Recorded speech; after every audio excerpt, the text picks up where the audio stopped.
Yo tengo 3 historias muy breves que se las voy a leer y es una suerte de trivia. A ver si ustedes pueden identificar cuál es el elemento común que une a estas 3 historias. Las 3 están en las Escrituras, pero tienen un común denominador. Tienen algo que las, insisto, las aúna, las mancomuna y es algo que como denominador aparece en las 3 pequeñas historias. La primera es relatada en el primer libro de la Biblia, de Génesis 41-42, donde dice: entonces el faraón, que era el comandante en jefe de aquel entonces, quitó el anillo, la alianza de su mano, y la puso en la mano de José, reconociendo el favor de Dios sobre lo que hasta hace poco era un preso, un esclavo. El faraón le coloca un anillo y le dice: todo el mundo reconozca a José que tiene el favor de Dios. Maravilloso. Me voy a Esther, avanzo unos libros y llego al libro de Esther, capítulo 8, versículo 2, y veo que el rey quitó su alianza, su anillo de su dedo, el cual había recuperado de Amán, y se lo obsequió a Mardoqueo. Esther, por su parte, lo designó administrador de todas las propiedades de Amán. Esta es otra historia, resumiendo: alguien que estaba condenado al exilio, o lo que es peor, a un presunto genocidio. Se estaba por levantar alguien en contra del pueblo de Dios y dijo: los voy a raer. No dijo los voy a deportar, dijo los voy a raer de la faz de la tierra. Todo aquel que se llame o se diga judío morirá. Eso es una amenaza, eso es una preocupación. No está hablando de un estatus social, no está hablando de mayor o menor cobertura médica. Está hablando de vida o muerte. Pero algo sucede porque el rey quita su anillo de su mano, que lo había recuperado, ¡pum!, y se lo obsequia a Mardoqueo. Me adelanto unos cuantos libros, lo suficiente como para pasar el libro de Malaquías, adentrarme en el Nuevo Pacto, y encuentro una historia que es relatada por Jesús, que dice que el padre le dijo a sus siervos: saquen el mejor vestido, vístanlo, y pónganle un anillo, una alianza en su mano y calzado en sus pies. Y luego traigan el becerro gordo, mátenlo, comamos, hagamos fiesta. Luego ya se ocupa del menú. Porque este, que era un hijo muerto, ha revivido. Estaba perdido y ahora es hallado. Y entonces comenzaron todos a celebrar y a hacer fiesta. 3 personajes importantes, o 3 protagonistas principales: un faraón, el rey de Persia y un acaudalado padre. Y 3 actores de reparto que reciben un anillo. ¿Cuál es el común denominador? La alianza, el anillo. Los 3 que no se lo esperaban reciben una alianza inesperada. Insisto, del faraón, del rey de Persia y de un padre, un magnate, un millonario que recupera a su hijo. En los 3 casos, aunque los separan miles de años entre una historia y la otra, hay una alianza. Cuando uno entrega una alianza es un compromiso. Está diciendo: hay un favor que está sobre ti que no estaba antes. En el caso de Mardoqueo, en el caso de José y en el caso del hijo pródigo, la parábola, la famosa y mítica parábola del Señor. Yo veo que el favor comienza en los 3 y para los 3 la vida les va a cambiar.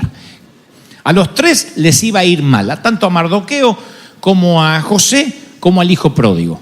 Interviene el faraón de la época, el comandante de la época, el jefe, el presidente electo de la época, y les da una alianza y dice: con ustedes va a haber favor, contra todos los pronósticos, contra todas las diagnosis, contra todos los análisis políticos. Y ahí es cuando yo entiendo que el favor de Dios, si tuviese que definirlo de alguna forma, es caminar bajo cielos abiertos, aun cuando para el resto de la sociedad los cielos estén cerrados. ¿Tiene sentido lo que trato de decir? Favor de Dios no es cielo abierto para todo el mundo. Favor de Dios es estar en una guerra y como tienes el favor, el de al lado queda herido, el otro le salpica una esquirla de bala o de explosión y a ti nadie te toca.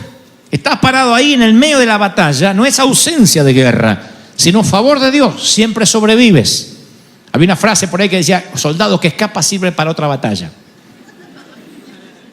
Por eso es bueno escapar a tiempo. Entonces, cuando alguien tiene favor, la libramos. Uy, la libró. Siempre dice: pero ¿qué pasa? Está lloviendo sobre todo el mundo y es el único que está seco es él. O todo el mundo está deseando lluvia, no llueve para nadie y al campo de él le llueve. Eso es el favor de Dios. cuando contra todos los pronósticos viene el rey y sin ninguna explicación dice, voy a tener consideración. Soplan vientos, vienen ríos, vienen tormentas, pero el favor de Dios, de pronto el viento ya no viene de frente, sino que viene de cola, y mientras que a otros les tarda, 10 años, el favorecido le tarda 1 año. Mientras que a otros les tarda toda una vida en lograr una compañía, quien tiene el favor de Dios se le aceleran los tiempos. Como que, ¿se acuerdan de esos juegos de niños que teníamos de mesa que dice, avance 10 casilleros? No había cosa más bonita que oír eso. El favor de Dios es lo que nos lleva siempre un paso adelante. Y muchos son muy efectivos, pero llegan a pocos. Otros comienzan compañías y hacen grandes negocios a la misma, paralelamente inician otra compañía a alguien que también se congrega en la misma iglesia, siembra como él, diezma como él, es piadoso y no puede hacer que el negocio le prospere. Conozco gente así, que me dice, empecé el negocio y me llenaron de demandas, me está pidiendo cosas el gobierno que no puedo cumplir, no me llega la licencia. Y hay otros que emprenden, pero lo que se les ocurra. De modo que uno dice, ¿será que Dios selecciona a algunas gentes de manera arbitraria y totalmente parcial? No, es que algunos entendieron lo que es creerle a Dios y que eso abre los cielos. Ahora, la incredulidad te cierra los cielos. Por eso el pueblo de Israel pereció en el desierto. Esa primera generación, dijo el Señor, a causa de su incredulidad me provocaron. Provocar a Dios, ¿sabe lo que es provocar a alguien? Escupirlo en el rostro, pegarle, insultarlo. Y el Señor dijo, me provocaron con su incredulidad. ¿Cuál fue la incredulidad? ¿Cuál fue el acto de provocación más grande de Israel? Uno de ellos es que Moisés sube a la presencia de Dios o al monte para estar con Dios y ellos les agarran un susto y se aferran a un becerro de oro. O lo que es peor, funden un becerro de oro. El becerro de oro hoy también puede ser tipificado en el crédito. Está bien que tengamos crédito. Si me dices, ¿qué prefieres, Dante? ¿Vivir sin crédito o con crédito? Y crédito. No me gusta cuando me niegan un crédito. No me gusta cuando dice está excedido. Me gusta cuando dice, uy, cuánto puntaje tiene, qué lindo crédito tiene, Gebel. Me encanta. El problema es si mi fe está puesta ahí, mi contentamiento está puesto en el crédito que tengo. El Señor te prueba a diario, a ver si tu contentamiento se mantiene igual. Esto no es ser un enajenado social, que no te importe nada, porque uno se preocupa, somos humanos, somos tripartito, cuerpo, alma y espíritu. Y la parte almática se preocupa, está bien, pero ten cuidado de que esa línea fina no se te mueva y de pronto tu fe esté un poco más debajo que de Dios. Tu fe puede estar a veces afianzada en un título, en un estatus. Hay mucha gente que ha llegado aquí y apenas cruzó la frontera y se vino para estar mejor financieramente, su estima se dañó porque el título de abogado le quedó de aquel lado y no pudo homologarlo aquí. O porque el título de ingeniero le quedó tras la frontera y no pudo homologarlo aquí. Entonces se frustra, o de médico, de lo que sea, porque dice, no soy nadie, yo no soy nadie. Dios te dice, ¿y qué? Tú eras bendecido porque eras alguien. ¿De verdad pensaste que eras alguien del otro lado de la frontera? No eras nadie. Sin mi favor no eres nadie. Tú puedes ser abogado, ingeniero, arquitecto, puedes ser doctor en divinidades. Sin el favor de Dios eres un necio. Pero puedes no tener ningún título colgado en la pared. Con el favor de Dios vas a lograr lo que otros no pueden lograr con títulos, con universidad, con facultad.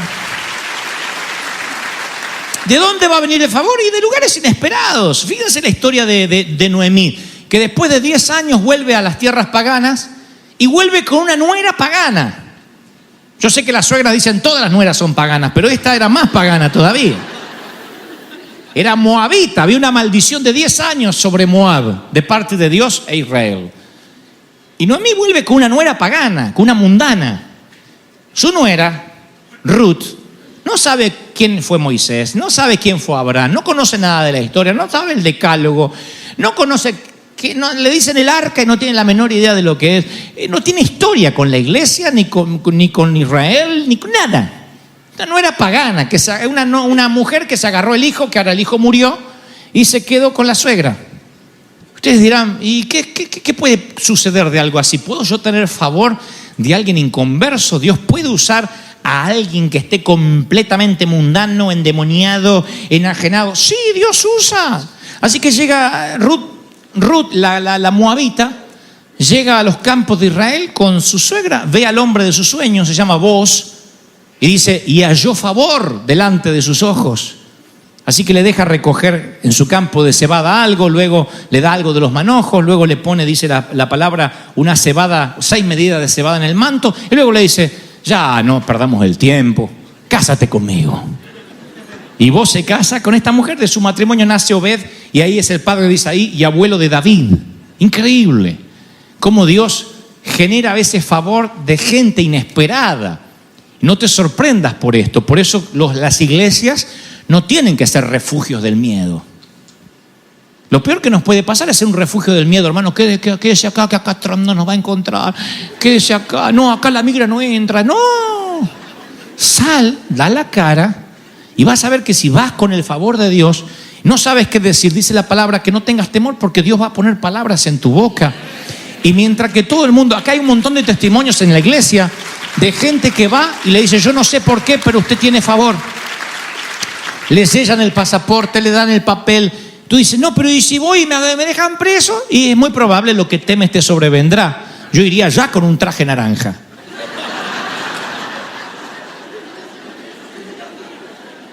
Y calzón al tono.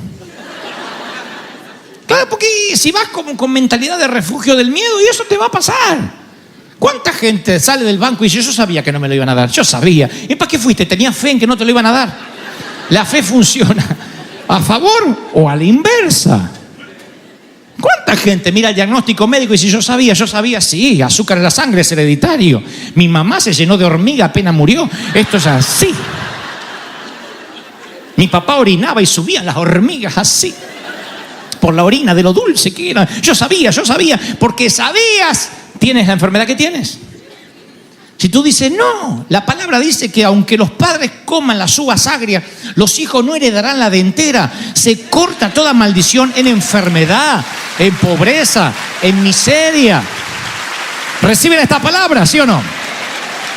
Así que pierden el temor a la gente, desde el gobierno hasta el último, pierde el miedo. Dios te da favor, te para la policía, Dios te da favor.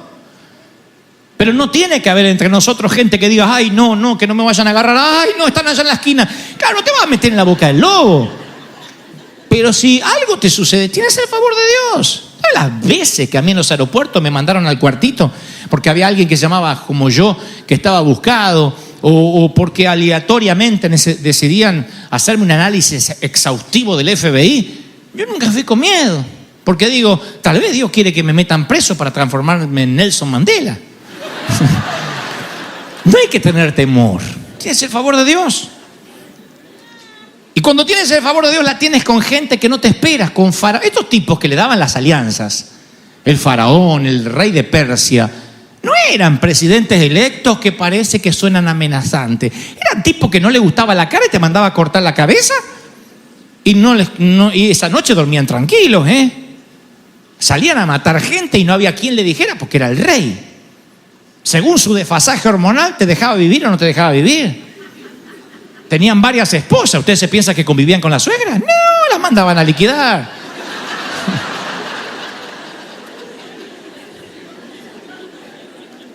No me gusta la cara de tu vieja, decía el rey. ¿Y qué hiciste? Se la saqué. Y esta gente le daba favor. En el caso de José, Mardoqueo, el hijo pródigo, no sabemos cómo era este magnate, pero tuvo favor con el hijo pródigo en la parábola de Jesús. Y no solo eso, que vamos a tener favor para con gente desconocida, sino que nosotros producimos favor. Eso es lo más fascinante, porque Jacob trabaja para Labán en Siria y se quiere ir. ¿Y sabe lo que le dice el suegro al yerno cuando el yerno se le quiere ir? Porque el suegro era un embustero.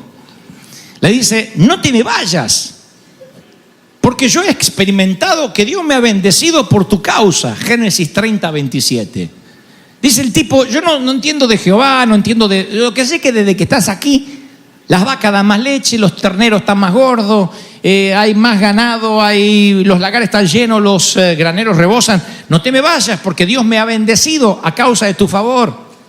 Jacob le responde, sí, tenías poco antes de que yo llegara. Y todo te creció en gran número. Estoy leyendo el versículo 30. Jehová te bendijo con mi llegada. Por eso yo digo que este país, este gran país, no me cabe la menor duda que es bendecido por la iglesia de Cristo. Somos la sal que cambia el sabor a la sociedad, a la política. Jehová ha bendecido a los Estados Unidos por nuestra llegada. Somos lo que cambia la sociedad, lo que permea, lo que sazona. Alguien tiene que aplaudir y gritar más que eso si lo creen de verdad. Dios te bendijo, Labán, porque yo estoy. Y Jehová, oigan esto, Jehová estaba con José. Ahora cambié de historia. Y fue varón próspero. Y el favor de Dios estaba en la casa de su amo, el egipcio. O sea que no estaba solo con él, sino cómo era el egipcio. Y capaz que era un adúltero, capaz que era un mentiroso, un ladrón. Pero tenía en la casa un hispano. Con favor de Dios. Hay compañías, hay empresas que son bendecidos. No porque ellos sean buenos ni hagan las cosas bien, sino porque hay gente justa caminando a su lado con el favor de Dios y mantienen los cielos abiertos alrededor de donde se mueven. ¿Sabían eso? El favor mantiene los cielos abiertos. A tu compañía, a la compañía para la cual trabajas, le va bien porque estás ahí. Te va a tocar que cuando te vayas de algunos sitios te vas a dar cuenta que la cosa no es igual. Y tú dices, pero si yo no hacía cosa importante ahí, pero mantenías los cielos abiertos. A lo mejor solo eras el que llevaba el correo. A lo mejor solo limpiabas, pero mantenías los cielos abiertos. No dice que según el orden de importancia de lo que hagas ejecutivamente mantendrás los cielos abiertos. Punto. Tienes favor de Dios y tienes favor de Dios. Y vas a cortar el césped a la casa de alguien y si eres el jardinero oficial, abres los cielos sobre esa casa. Fue la sirvienta de Naamán la que abrió los cielos para que la lepra se fuera de su amo. ¿Cuándo su amo recibió a Dios o creyó en Jehová? Nunca. Pero fue la sirvienta la que lavaba los calzones de Naamán, porque ella se lavaba la ropa interior de Naamán, la que se dio cuenta que las ingles de Naamán estaban llenas de sangre y estaba manchando su ropa íntima. ¿Por qué pienso esto? Porque es ella la que se da cuenta. O sea que la sangre, la lepra no estaba por fuera, o si estaba por fuera se la tapaba con la armadura, con el traje militar. Pero alguien que tiene acceso a su ropa interior se da cuenta cuando está lavando la truza que hay algo raro. Y entonces se atreve a decirle a la mujer de Naamán, mire, conozco un profeta que puede sanar la lepra de su marido. Meterse en algo así. Mire, si la mujer dice, ¿qué te importa la lepra? Si los granos no te los aguantas vos, me los aguanto yo. ¿Cómo te atreves a hablar del general Naamán, mi esposo, el comandante en jefe de los ejércitos de Siria? Pero ella se atrevió porque sabía que porque estaba ella ahí asignada como esclava. Porque algunos piensan, no, ¿y lo que yo hago? Si yo soy el que limpia, si yo soy el que arregla el motor, ¿cómo Dios va a abrir los cielos por mí? No importa lo que hagas, Dios te pone allí enquistado, disfrazado de algo, de cualquier oficio, para que abras los cielos, para que traiga favor. Alguien tiene que recibir esta palabra y decir, lo estoy recibiendo. ¡Aleluya! Es increíble. El favor de Dios trae cielos abiertos donde vas. El favor previene los desastres nacionales. Porque vuelvo a la historia, en Persia querían destruir a todos los judíos. Era el primer Hitler de la historia, el que se levanta en los tiempos de Esther. Pero dice la palabra, cuando vio a la reina Esther que estaba en el patio, ella obtuvo favor ante los ojos del rey. Esther 1:15. 5 veces la Biblia menciona que ella obtuvo el favor del rey. Y entonces se previene un desastre nacional. Se previene un genocidio a causa de una mujer. Recuerden la palabra que su tío Mardoqueo le dice a Esther. No sea que Dios te haya traído aquí precisamente para un momento como este. ¿Por qué le diría una frase así su tío? Porque Esther siente que ha perdido su vida, que no ha hecho nada con su vida y que por lo que ve tampoco va a hacer mucho. Esther no es una profeta, no es una ungida, no tiene grandes revelaciones. De hecho, Esther es el único libro de las Escrituras en que no aparece nunca la palabra Padre, ni Dios, ni Hijo, ni Espíritu Santo. Casi es un libro secular, si no fuera porque está incluido en el canon bíblico, escritural. Y sin embargo, creo que en un momento Esther piensa, ¿y para qué estoy acá? ¿Cuál es mi propósito? ¿Será que Dios me va a usar en algo? Afortunadamente, tuvo un tío lleno de Dios que le dijo a Esther, no será que Dios te trajo, te gestó, te preparó precisamente para un momento? Para un momento. Imagínate un momento álgido en tu vida, un momento de coyuntural, donde cambias tu vida y cambias la vida de todos. Puedo darle ejemplo de personas que han tomado una sola decisión y el mundo ya no fue como antes a partir de esa decisión. Desde inventos, desde el celular que portamos la gran mayoría, al que inventó la luz eléctrica, al que declaró una guerra, algo que cambió el mundo. A veces un solo botón en el Pentágono puede cambiar el mundo tal como lo conocemos. Una bomba atómica en Nagasaki, Hiroshima, cambia para siempre la historia bélica en el mundo. Para bien, para mal, una sola decisión puede trastornar las circunstancias.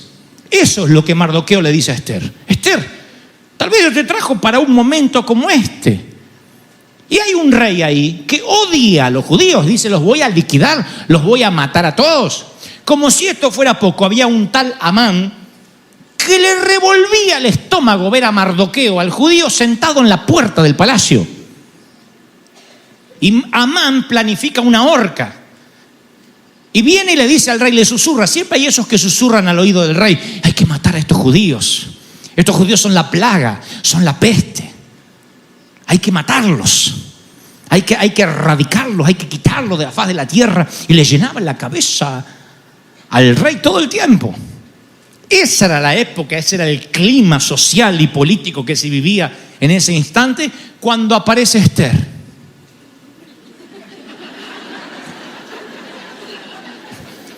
¿Vieron cómo pongo un pie delante del otro? Así me dicen que hay que caminar las modelos y la cabecita derechita como si tuvieras arriba una caja y no se te cae. Cuando la ve el rey, dice, ¿no era que los judíos eran todos feos? Y halló favor. ¿Saben lo que es favor? Le gustó. ¿Quién es esa? Esther, la judía. 5 veces dice que halló favor. O sea que le gustó y le regustó y le recontragustó.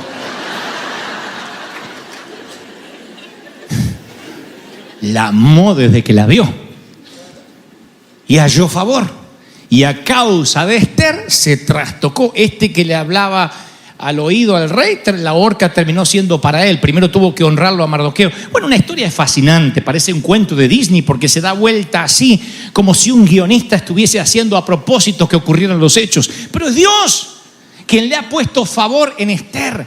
Y el Espíritu Santo me dice que te diga, no tienes que hacer nada, solo creerme a mí, los cielos se abrirán sobre ti y aquel que te persiguió, aquel que te quiso cerrar las puertas, tendrá que honrarte. Tendrá que decir, Dios está contigo. ¿Alguien lo está creyendo, sí o no? ¡Aleluya! ¡Wow! Favor divino. Ya les conté estas experiencias, pero Billy Graham, el genial predicador evangelista, en 1949 llega a Los Ángeles con una carpa. No era nadie, no lo conocía nadie, Billy Graham. Y entonces el director de Los Angeles Times le dice al periodista, quiero que vayas y lo destruyas. No queremos evangelistas en Los Ángeles. Y va al reportero, el más importante, el delfín más importante que tenía Los Angeles Times para finales de los 40. Llega a la carpa y cuando llega, el poder de Dios lo toca, se entrega al Señor.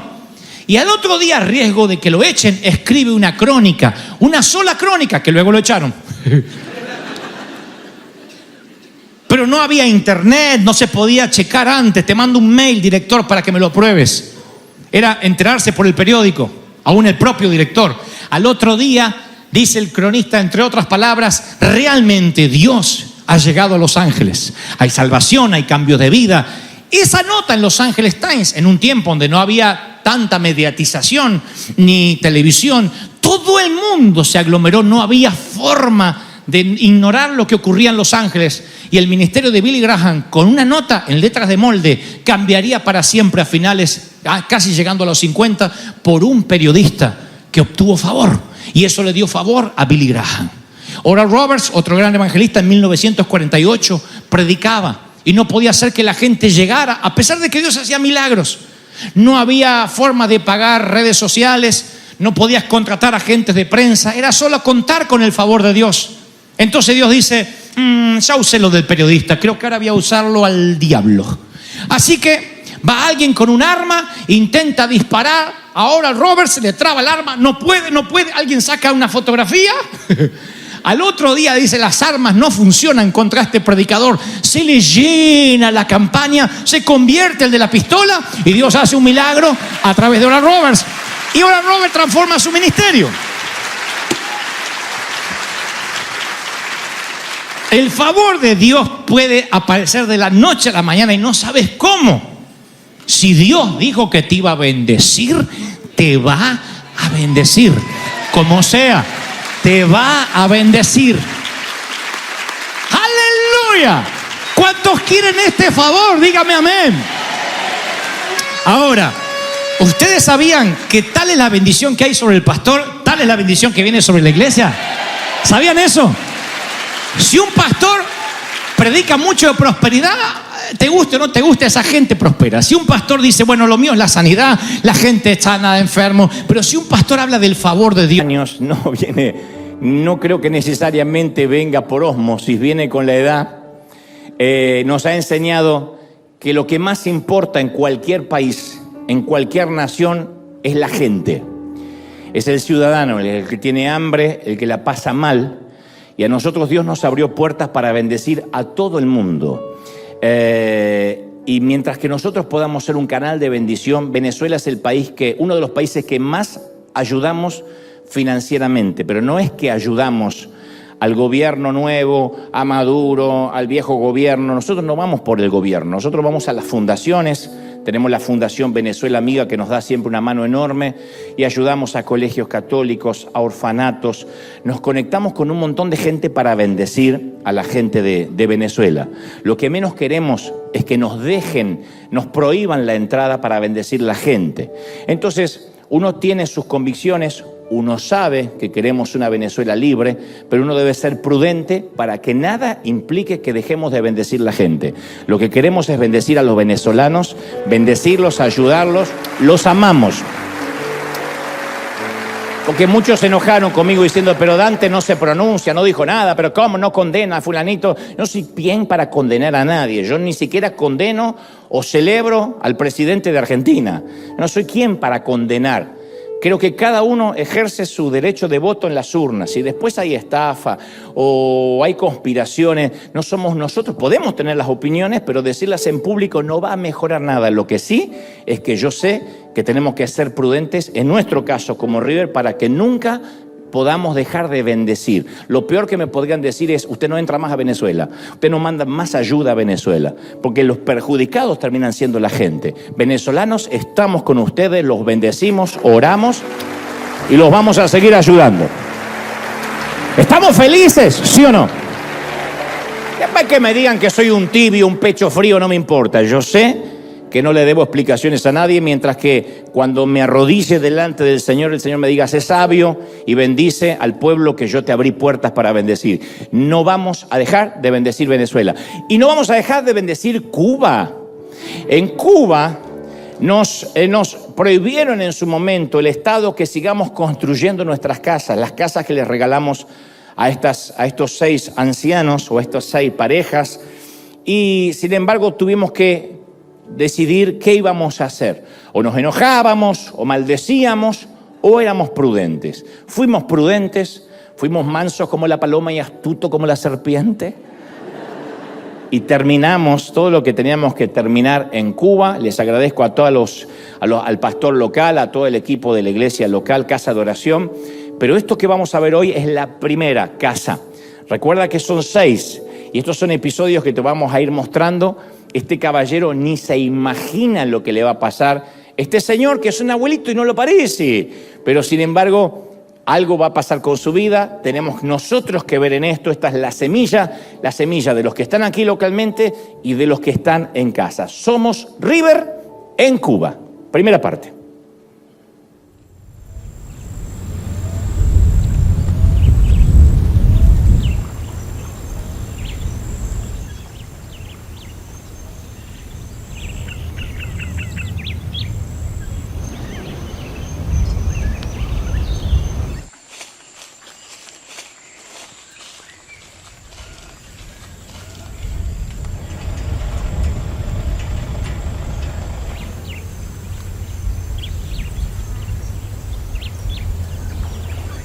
Y esto que estamos viendo aquí atrás, cuénteme qué es. Esa es la vivienda también donde yo vivía. Esto es mi casa. Ya yo hace como 3 meses me fui de aquí. La llave del centro, que es la que hiciera tranca la casa, se partió. La cumplera, que es ese palo largo de arriba, se partió también. Entonces todas las tablas, todas, están comidas de convejeco, es un bichito que se las come. Entonces, imagínense, tuve que abandonarlas. Ir para allí, para casa de mi sobrino, me prestó la casita de él, hasta que Dios permita.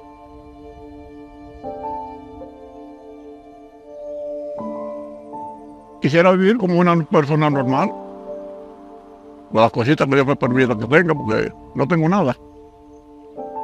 Es así.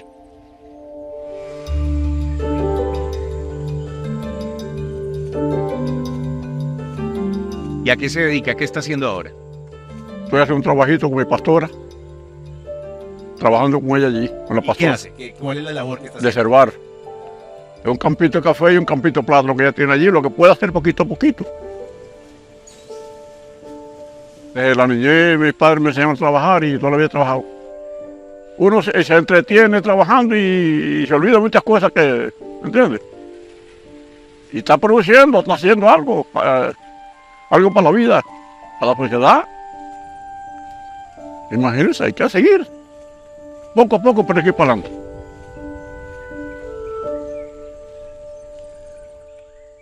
En este momento estamos viendo a Guillermo trabajar. Él es otro de los ancianos que vive en esta zona de Camagüey que no tiene un hogar. Y hoy River lo va a sorprender. Él está trabajando porque de esa manera se gana unos pesos adicionales para poder sobrevivir. Hola, Guillermo. ¿Qué anda haciendo? Limpiando el café. Déjeme saludarlo, por favor, Guillermo. ¿Cómo está? Todo bien, qué bueno. Dios lo bendiga igualmente. Amén. ¿Cómo está todo? Bien, bien, bien. Venimos nuevamente a saludarlo. Sí, sí. ¿Cómo está? ¿Todo tranquilo? Bien, bien, bendición. ¿Y a usted le gusta trabajar? Sí, aquí en sí, esto? sí. ¿Por qué Y le gusta me trabajar? mantengo bien. Me mantengo bien en salud. Porque si me siento, que me enfrío bueno, me enfrío poco y me voy. Pero así, mire, 74 años y yo no tomo una aspirina. Ni una aspirina me tomo. Me llaman, me se llama Cristo. Esa es medicina. Empiezo a entender Cristo. Bueno, Guillermo, hoy queremos que se tome un día libre, Sí. un día de descanso. Queremos llevarlo a la iglesia, Sí. queremos honrarlo para que el día de hoy usted esté un poquito más tranquilo. Quisiera que nos acompañe porque ha trabajado muy duro y usted ha hecho un muy buen trabajo, así que queremos atenderlo el día de Está hoy. bien. ¿Permite eso? Está bien, gracias. ¿Sí? ¿Nos Gracias. acompaña? Sí, cómo no. Bueno, entonces, Vámonos. vamos entonces, acompáñeme. Vamos. Para la camisa. Ah, la camisa, la camisa. Luego aquí. Ah, muestre, yo le tengo la herramienta. ¿Y esta usted la hizo? Sí, yo sé que le pongo el palo ese. ¿Sí? Oh. Sí. Uy, la puedo hacer con hormigas. Ah, se le trepan las hormigas y lo Y pican. son una chiquitica que es de Santanica, que son bravas. Satánica. Hormigas satánicas. Hormigas Esas satánicas. hormiguitas que son, aquí lo hacen un cuarentiño. Porque la picazón dura como 40 minutos. Vamos, obediencia. ¿Verdad? Obediencia. Nos vamos a ir en camioneta y todo. Le traemos chofer para recibirlo. ¿Sí? ¡Vamos! Siéntese aquí adelante. Siga, Guillermo. Me sabe mi pastor. Ajá. Sí, sí, sí. Mire, yo le digo al Señor, este siervo y la esposa de él, para mí, son 2 ángeles que yo he puesto en este lugar. Los quiero y los respeto. Y obediencia.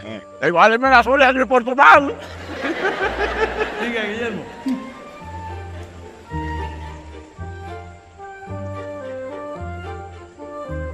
Gracias.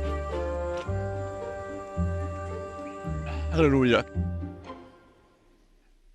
Dígame una cosa, Guillermo, ¿y qué le faltaría a usted o qué sienta que necesita para sentirse un poquito más contento, más pleno? Le voy a decir algo, hermano. Yo no estoy interesado en nada. Lo que Dios me dé, me siento bien con eso. Si me da algo de gloria, dije, me da de gloria, ¿qué voy a hacer? Hay que dar con paciencia y esperar de Dios. Todo viene con el tiempo de Dios. Hay tiempo para reír, para llorar, para trabajar, para romper piedras, para todo el tiempo. Bueno, Guillermo, lo queremos. Le voy a poner si está bien con usted, le voy a poner una venda porque le queremos dar una sorpresa. Esto lo voy a poner en los ojos para taparle los ojos. Sí, no hay para problema. sorprenderlo. No hay problema. No hay problema. ¿Usted me lo permite? Obediencia. Obediencia. Es la palabra Obediencia. Obediencia. ¿No le quiere tapar la nariz? Obediencia. Y tiene un poquitito la cabeza para adelante. Obediencia.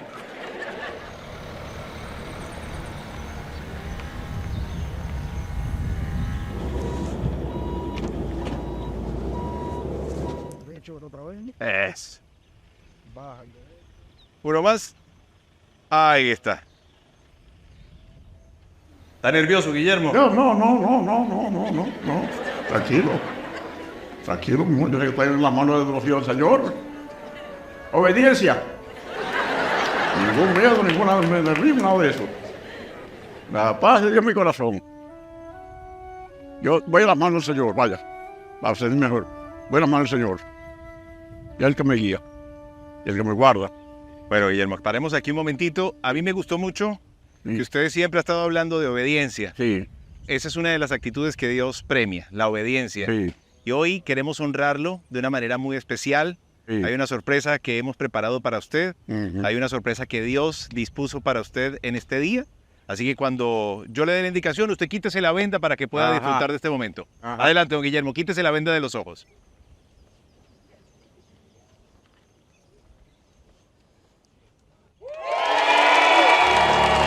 Gloria a Cristo. Gracias, Señor. Gracias, Padre.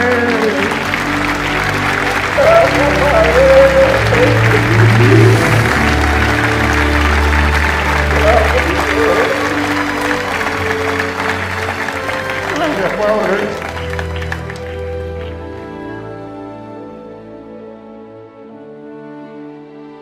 ¿Cómo está, Guillermo? Bien. ¿Está contento? Sí. ¿Qué siente? Cuénteme. Sí, me siento bien, sí. Tranquilo. Aquí tenemos la llave de su nueva casa. ¿Sí? Sí, señor. Esa casa es para usted, Guillermo. Amén, Porque gracias. usted ha sido obediente Gracias a Dios, gracias, Señor. y Dios ha estado mirando todo lo que usted ha hecho toda esta tierra. ¿Cuál es? ¿Y cuál es? Sí, yo lo sé. La amarilla. La que usted me diga. Esta amarilla.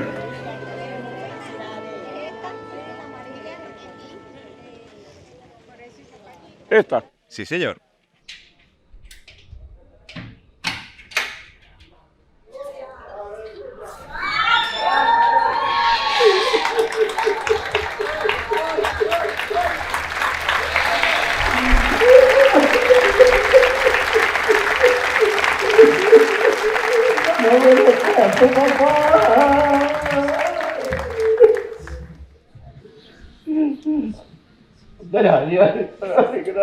Gracias. Venga, Guillermo, para que conozca su casa. Aleluya. Déjeme, yo lo ayudo a levantarse. Gracias. Bienvenido a su casa, Guillermo. Gracias, Padre. Qué belleza, papá. Ay, Padre. Por esa belleza es un palacio, Padre, que no tengo una fuerza en mi mano. Es un palacio, papá. Qué lindo, Padre.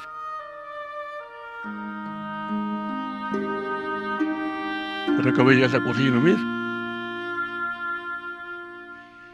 Qué belleza, Padre.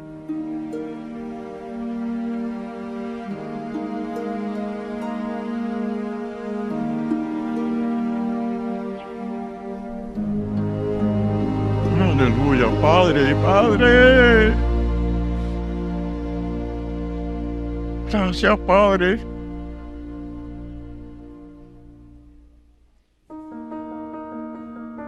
Otra belleza, mami. También. Gracias.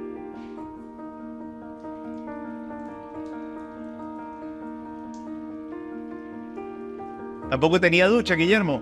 No. Con una cubeta y coger agua para nada. Un cubo. Una cubeta. Cargar agua para el baño. Y con una vasija, echarme agua y coñar.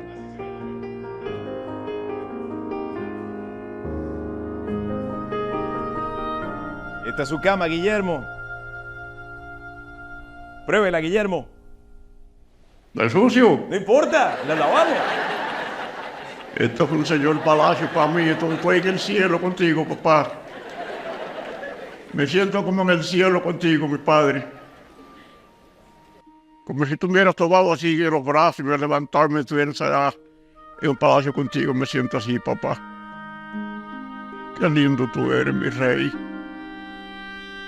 Bueno, Guillermo, ¿usted sabe que usted va a estar aquí en esta casa? Hasta que Dios me lleve. No se va a tener que preocupar por su techo nunca más. Gracias, Señor. Gracias, Padre, por la bendición tan grande. Me he caído del cielo. Me he caído del cielo.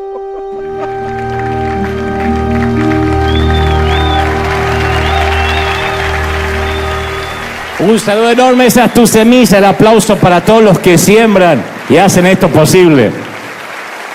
Es el primero, es el caballero que vive solo, después los demás son matrimonios de abuelitos.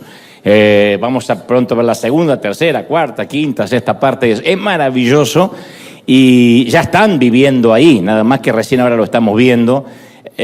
No tenía ni la posibilidad con 74 años de empezar otra vez y eso es lo que hace que puedan sentirse que la iglesia no son solo palabras. Por eso yo decía hace un ratito, uno puede decir todo el tiempo, vamos a orar por Cuba, vamos a orar por Venezuela, vamos a orar por Argentina, lo cual no está mal, es necesaria la oración, pero la fe sin obras es muerta.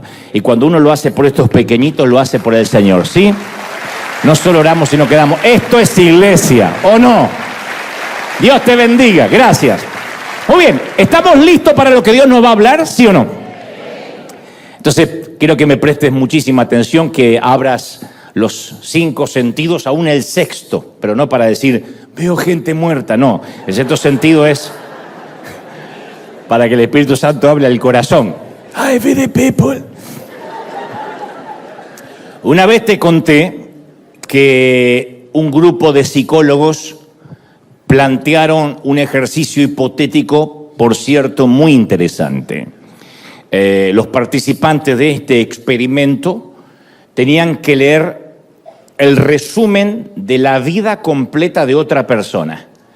Y el resumen era más o menos así. Se les entregaba copias donde aparecía, insisto, el resumen de esta vida. Decía, Luciana nacerá durante el mes de agosto. A medida que crezca, desarrollará algunas dificultades de aprendizaje que le va a impedir leer correctamente. Debido a esta suerte de dislexia, va a luchar en el colegio por el resto de sus años escolares y nunca va a pasar más allá del promedio, nunca obtendrá calificaciones altas. Luego, promediando los 19 años, Luciana estará involucrada en un accidente provocado por un conductor ebrio. A raíz de este accidente, ella va a perder su pierna derecha y estará obligada a usar una prótesis por el resto de su vida.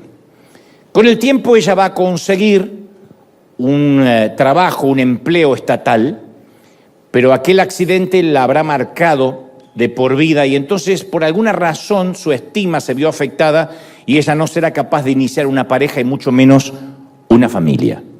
En su vejez, ella, Luciana, terminará en un asilo para ancianos y pasará la mayor parte de sus años altos completamente sola.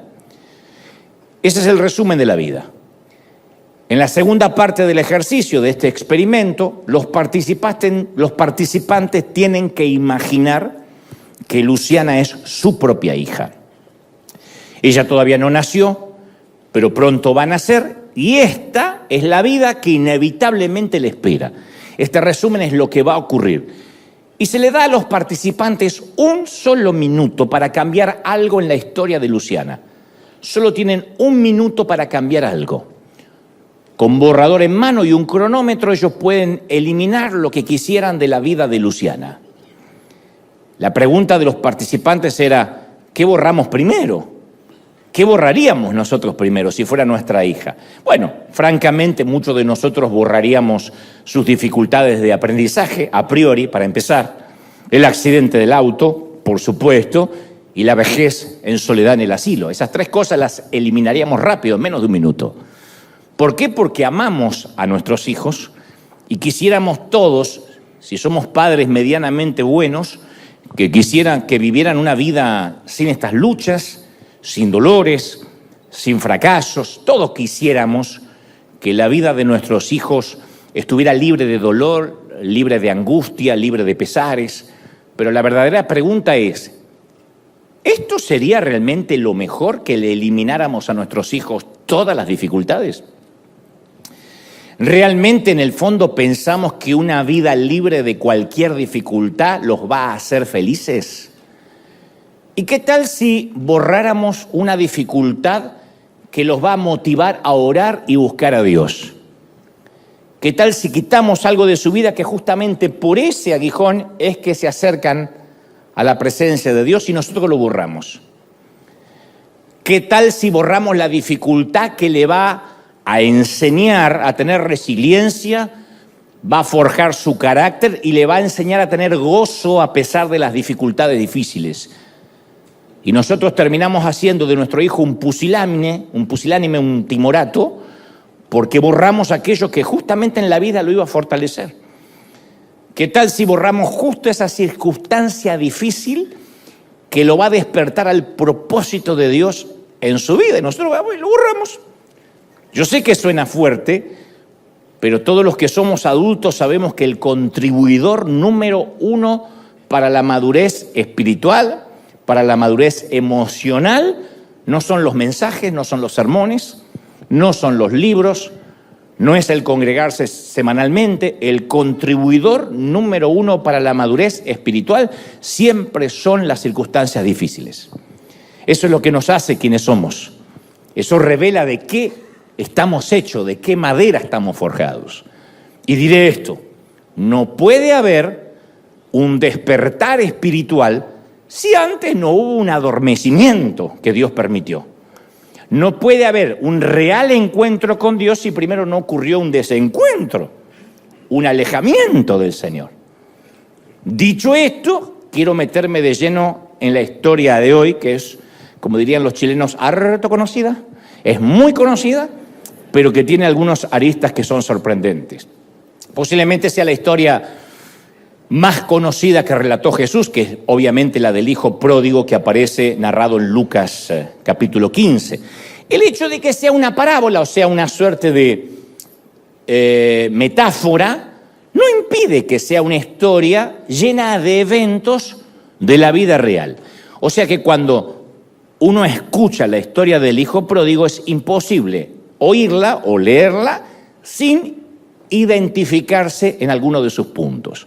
La palabra dice que un hombre tenía 2 hijos, sé que la mayoría lo sabe, pero la repasamos rápido. Un hombre tenía 2 hijos y el menor de ellos un día le dice al papá: padre, dame la parte de la herencia, de la hacienda que a mí me corresponde. No voy a esperar a que te mueras para cobrarla, quiero cobrarla por adelantado. Y no muchos días después, dice el Señor en esta historia, el muchacho, juntándolo todo, el hijo menor, parte lejos a una provincia apartada. Y allí desperdició toda la herencia, toda la hacienda, viviendo la vida loca, diría el apóstol Ricky Martin, viviendo perdidamente.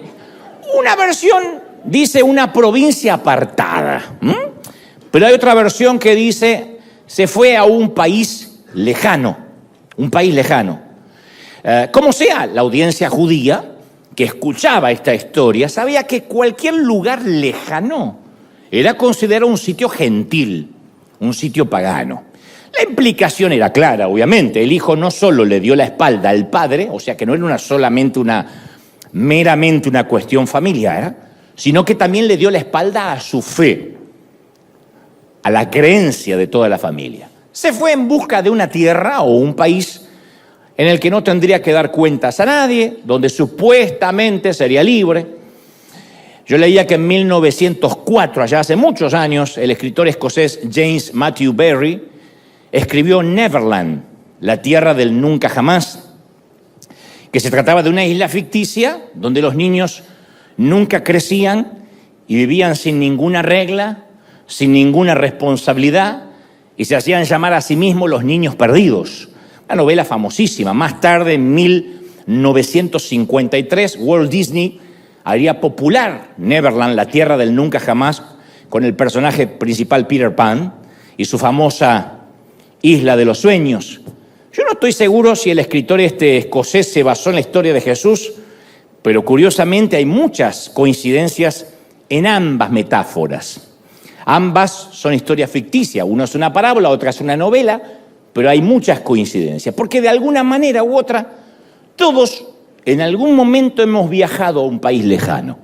No hablo en términos geográficos, sino en términos emocionales, en términos espirituales. Yo me refiero a esa temporada de nuestra vida en la que decidimos alejarnos y Dios no fue invitado ni fue bienvenido a nuestra travesía. Todos pasamos por eso.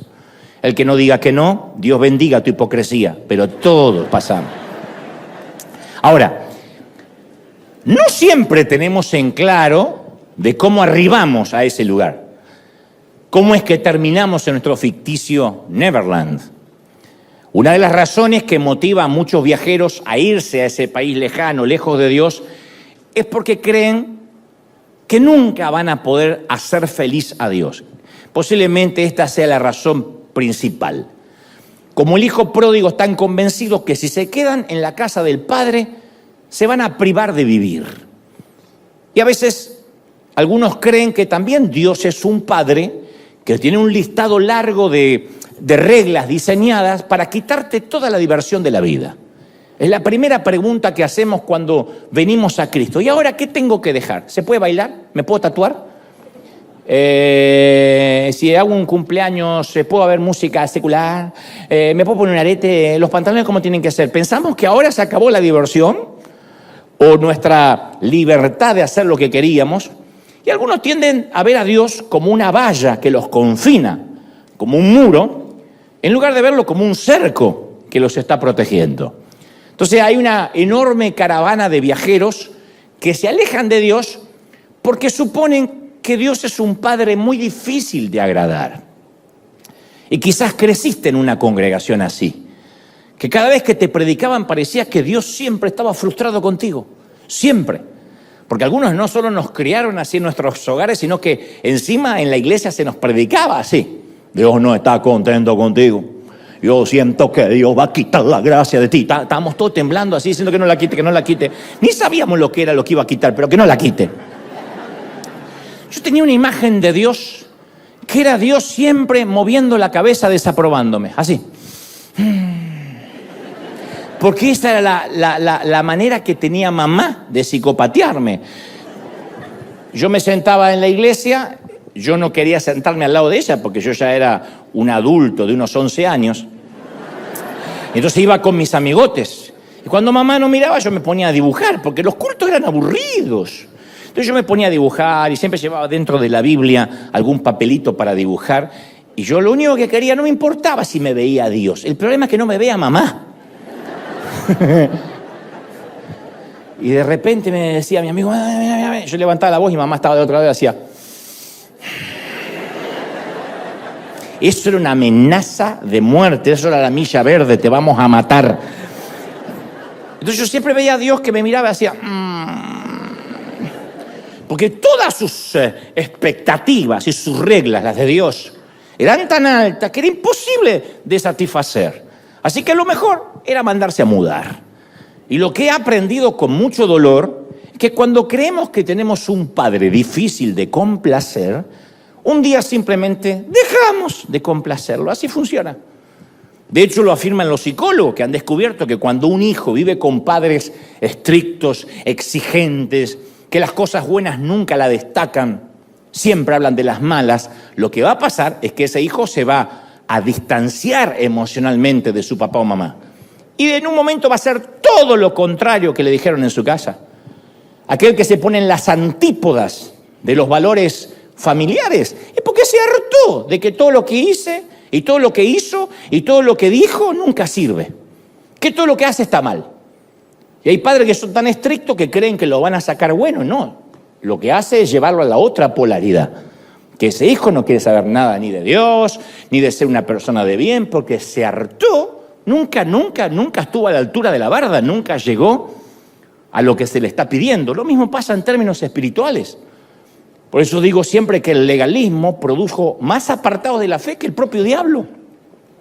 El legalismo trabaja para el diablo. Porque cuando pongo reglas que nadie puede cumplir, cuando el líder pone reglas a las cuales es difícil, cargas, como dijo el Señor, que ni ellos pueden llevar y se las ponemos a los demás, uno termina diciendo más, yo ya no puedo. Al final me piden tanto que yo no doy con el ancho, no puedo.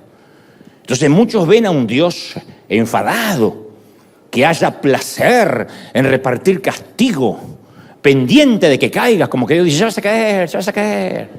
Mi mamá decía eso. Yo me estaba riendo con mis chicos y mi mamá decía una frase que cuando yo era chico decía, no la entiendo porque no soy papá. Cuando esté del otro lado del mostrador y sea papá, quizá entienda la frase que me está diciendo ahora. Ahora no lo entiendo. Me hice papá y todavía no entiendo la frase que me decía mi mamá. Me miraba a jugar y decía, seguí jugando, seguí, que ya te vas a romper la cabeza. ¿Y cómo me voy a reír? Yo sé, ¿por qué se va a reír porque tengo la cabeza abierta? Bueno, a veces vemos que Dios está mirándonos o sentimos que Dios nos está mirando, ya vas a pecar, así que el tipo no peca más, ya vas a pecar. ¿Y cómo me voy a reír? Y no importa cuán arrepentido estés, vas a tener que pagar en el infierno.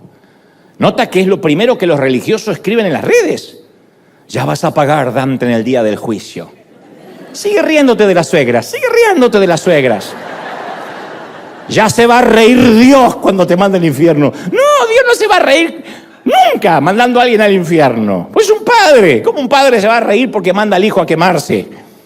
Entonces, con un Dios así, ¿cuál es la respuesta natural? Huir. Uno se cansa y huye.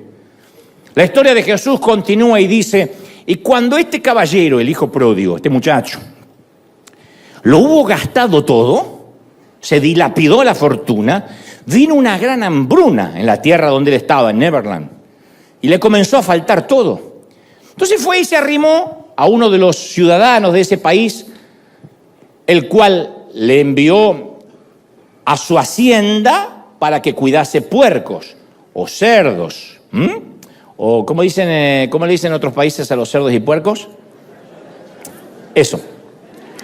Entonces, no escucho nada acá, pero lo mandaron a cuidar. El hombre dijo, bueno, sí, yo te doy un empleo, cuida los puercos, vete a la porqueriza a cuidar los marranos. Y entonces él dice que cuando estaba cuidando los puercos deseaba llenar su vientre con las algarrobas que comían los puercos, pero los que los contrataron no le dejaban comer la comida de los animales. Dijo, no, eso para los animales. Sal de aquí y te compras una pupusa, pero esto es para los animales. Lo que pasa es que él no tenía para comprar. No tenía dinero. Y como era de esperarse la vida se puso difícil. Neverland nunca termina siendo lo que muestra el folleto. Nunca Neverland es lo que muestra la publicidad, ni el mercadeo. Y entonces sucede lo que te dije al inicio, las dificultades tienen el curioso poder de despertarnos. Hay mucha gente que a mí me ha confesado en algún momento, yo dejé de huir de Dios cuando toqué fondo. Dejé de huir de Dios cuando ella o él me pidió el divorcio. O cuando me escuché decir soy un alcohólico. O cuando la gente se enteró de mi secreto. Dejé de huir cuando la prueba de embarazo salió positiva y no sabía quién era el padre. Dejé de huir cuando desperté en el hospital luego de una sobredosis. Decidí dejar de huir de Dios cuando me di cuenta que estaba en el asiento trasero del auto de la policía. Cuando fui despedido por malversación de fondos. Cuando la infidelidad fue descubierta. Entonces todos recordamos aquel momento en que abrimos los ojos y nos damos cuenta por primera vez que estamos en un corral de cerdos. No es hasta que las cosas se ponen difíciles cuando por fin tenemos un despertar espiritual. A veces abrimos los ojos cuando todo empieza a derrumbarse. Yo digo, ¿por qué solemos ser? Y noten el plural que estoy usando, no estoy diciendo tú. Nosotros, ¿por qué solemos ser los hijos del rigor? Incluso nuestros hijos, ¿por qué algunos siempre están aprendiendo por las malas, como decían nuestros padres? ¿Por qué no pueden obedecer a la primera? ¿Por qué hay que amenazarlos, ponerles penitencia, quitarles el iPad, decirles si no sube las calificaciones, etcétera, etcétera, etcétera? ¿Por qué nosotros con Dios somos iguales? La mayoría. Es doloroso que a veces se requiere de una enfermedad para hacernos despertar a lo que es eterno.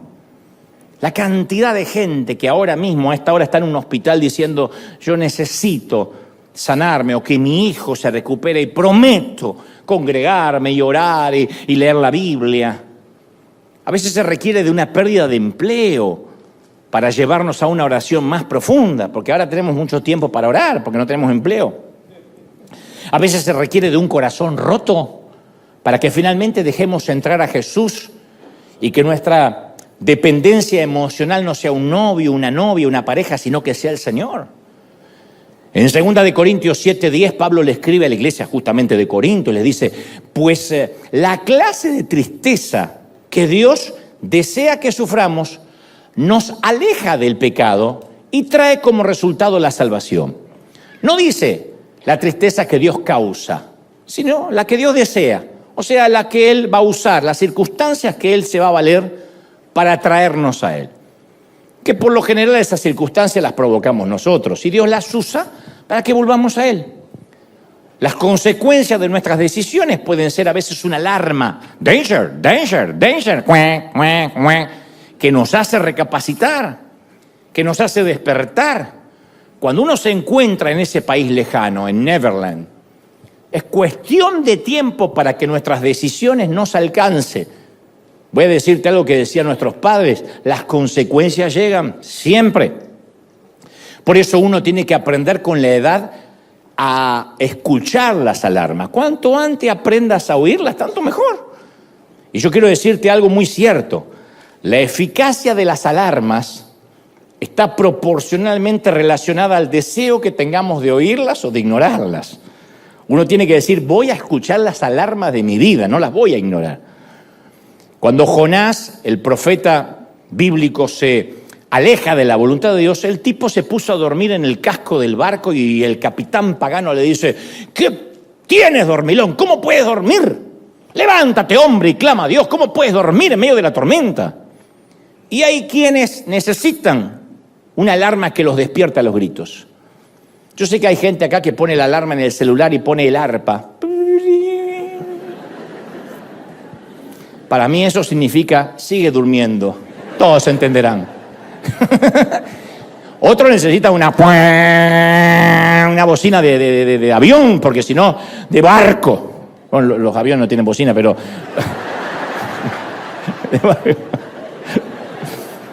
Me acordé de una frase, más inútil que bocina de avión, claro. Bueno, turbina de avión, ¿no?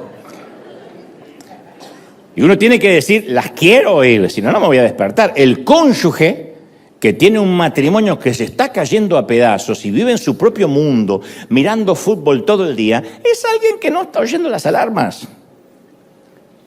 El estudiante que desarrolló el hábito de perder tiempo en las redes sociales o los videogames y puede perder el año por bajas calificaciones, no está oyendo las alarmas. La madre que le vive gritando a sus hijos porque cree que eso es educar y no recuerda la última vez que se arrodilló a los pies de la cama para orar por ellos, es una dama que no está escuchando las alarmas.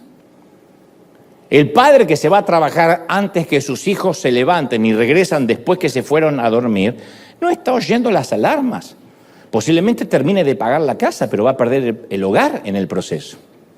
Entonces, no te engañes pensando que es tu vida y que no le debes explicaciones a nadie, porque tu viaje a Neverland siempre va a afectar a todos los marineros que viajan en tu barco, siempre. Las decisiones que tomamos van a afectar a todos los marineros que están a bordo con nosotros. Tarde o temprano las alarmas siempre suenan en Neverland, siempre. El hijo pródigo no oyó la alarma hasta que llegó al chiquero, no oyó ninguna. No la escuchó cuando le pidió la herencia a su padre. No oyó la alarma que estaba mal. No escuchó la alarma cuando sintió que su billetera estaba más flaquita, más delgada, después de festejar, de parranda en parranda y de reventón en reventón todos los fines de semana. No escuchó la alarma cuando llegó la hambruna y no tenía ahorros. Desoyó, hizo caso omiso a esa alarma cuando aceptó el trabajo de cuidar los cerdos. No se dio cuenta de que su vida iba de mal en peor. Uno lee esta parábola o esta historia y dice, ¿de verdad cómo es que el tipo no se dio cuenta que iba en declive? ¿Cómo pudo dormir durante todo eso? Lo que suele suceder es que cuando suena la alarma la apagamos y decimos, 5 minutos más. ¿O no? Hagan memoria de cuándo es que llegamos tarde a una cita. Por los 5 minutos más. Si uno tuviera la disciplina de decir salto de la cama, aunque esté muerto de sueño, pero en invierno, en pleno, un frío, bajo 18 mantas suena pi, pi, pi, pi, y sacas la manito así como E.T. y la apagas y vuelves a meterte. ¿Qué significa eso? Vas a llegar tarde, nunca son 5 minutos más. Entonces cuando uno se despierta, cuando nos despertamos nos preguntamos, ¿cómo llegamos hasta aquí? Entonces yo pregunto, ¿hay alarmas en tu vida sonando ahora mismo? Que estás apagando y apagando y apagando. Porque hay personas que piensan que para reaccionar tienen que tocar fondo. ¿Y qué tal si Dios está tratando de despertarnos ahora mismo para salvarnos de una angustia futura, para que no toquemos fondo? Pensemos como padres, ¿quién de nosotros dice, ya le va a agarrar un cáncer a mi hijo, ya va a tener un accidente casi fatal y entonces va a regresar a la casa de papi? ¿Qué padre, siendo injusto, da una mala dádiva a sus hijos? ¿Cuánto más el Padre Celestial? ¿Por qué pensamos que Dios quiere que toquemos fondo? Las gramas del cementerio y los hospitales no son los sitios a donde Dios le gusta hablar con sus hijos. Pero es donde generalmente más nos comunicamos con Dios, porque ya no tenemos otra opción. Entonces, una de las alarmas que siempre suele sonar, incluso es cuando vemos experiencias de otra gente que también se apartó de Dios. Caramba, ¿qué les pasó cuando se apartaron del camino? Yo nunca vi a alguien que dijo, me aparto de Dios y después le fue bien. Terminó siendo Elon Musk. El tipo, la tipa que necesariamente tener dinero no es que le vaya bien, pero digo, ni siquiera veo a alguien exitoso apartado de Dios. ¿Cómo le fue al compañero de trabajo que no fue honesto con su informe de ingresos? ¿Cómo le fue? ¿Cómo le fue a aquel que vivió mintiendo en la declaración de impuestos? Sí, zafó 1 año, 2, 3, pero finalmente lo cruzaron y lo eyectaron. ¿Cómo le fue a la vecina que pensó que podía coquetear con otros hombres sin que su marido se diera cuenta? ¿Cómo le fue al compañero que intentó copiarse del examen y se copió y fue pasando? ¿Cómo le fue al empresario que puso su trabajo antes que a la familia? Dios hace sonar las alarmas para que él pueda darse cuenta, el caballero, que todo el dinero que pueda acumular no le va a servir si después pierde a sus hijos. Y Dios hace sonar las alarmas para que ella, la dama, pueda ver de que no sirve de nada una casa bien decorada, una casa con la vajilla de los sueños, si en el hogar su marido y sus hijos no encuentran paz. Las alarmas siempre suenan. Nadie se levanta a la mañana y dice, ¡uy! ¡Fracasé! ¡No! Pero cuando nos damos cuenta que estamos dentro, viviendo en una porqueriza, ahí nos percatamos que siempre necesitamos a Dios. Piensa en esto, el hijo pródigo quería romper la dependencia de su padre, se hartó, como mucho cuando decimos, basta, yo no me congrego más, basta que me digan lo que tengo que hacer. Bueno, el hijo pródigo se hartó de depender de papi. ¿A dónde recurrió para obtener los recursos? Al papi. Pa, quiero mi herencia. Porque no es que dijo, me voy, hago mi vida y forjo mi propia fortuna. Para poder independizarse tuvo que recurrir al hombre de quien ya no quería depender. Me hace acordar a nuestros hijos. Yo quiero hacer mi vida. ¿Y le estás lavando los calzones? ¿De verdad? No te metas en mi cuarto, el cuarto que tú pagas. Hasta en la rebeldía, el hijo pródigo dependía del padre. Y yo pregunto, ¿cuán desesperada tendrá que ser nuestra situación para que nos demos cuenta que hasta en la rebeldía dependemos de Dios. Porque Dios hace así, cierra el grifo del oxígeno, como pasó en la pandemia con tantos, y dejamos de respirar a la edad que tengamos, ¡Puc! Un derrame, Dios lo permite y nos damos cuenta que en la salud dependemos de Dios, que para comer, para tomar agua, para bañarnos, en todo dependemos de Dios. Alejados o cerca, dependemos de Dios, somos dependientes de Dios, siempre. Depende el ateo, depende el cristiano y depende el ateo de Dios. Porque Él hace salir el sol sobre buenos y malos. Eventualmente el dinero se va a acabar, la hambruna va a llegar. Eventualmente el jefe va a decir, lo siento, tenemos que reducir el personal. No, pero ¿por qué? Next. El banco va a enviar una carta que indica el embargo de vivienda. Eso llega en algún momento de la vida. El arrendario entrega una notificación de desalojo. Los resultados llegan con un diagnóstico que no quisiéramos leer. Los resultados médicos. El celular suena y hubo un accidente, hay que ir al hospital. Esas cosas pasan cerca de Dios y lejos de Dios. Cuando uno está cerca de Dios, inmediatamente acude al Padre. Cuando uno está lejos, encima se le suma la soledad.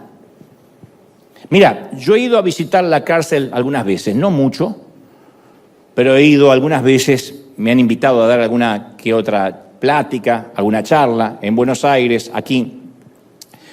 Y yo nunca voy a olvidar a uno de esos presos que se me acercó y me mostró una foto de su esposa y sus 2 niños. Él estaba condenado a perpetua. Y dijo, desearía no haber tenido que llegar a este sitio para entrar en razón. Tuve que tocar fondo para saber lo que me perdí. Yo no sé por qué usamos esa frase. Y bueno, toqué fondo. A veces hay que tocar fondo. No hace falta tocar fondo. Podemos despertar ahora mismo, en este mismo servicio, ahora, esta mañana, despertar ahora. No hace falta llegar hasta el chiquero. Y la historia relata que este muchacho, volviendo en sí, así dice la palabra, volviendo en sí, se ve que el tipo estaba enajenado, nubilado, en coma mental. Dijo, hey, ¿cuántos empleados, cuántos jornaleros en la casa de mi papá en este momento están comiendo muchísimo, tienen abundancia de pan y yo acá me perezco de hambre? No se comparó con su otro hermano, se comparó mínimamente con los empleados. Dijo, el que le sirve el café a mi papá gana más que yo.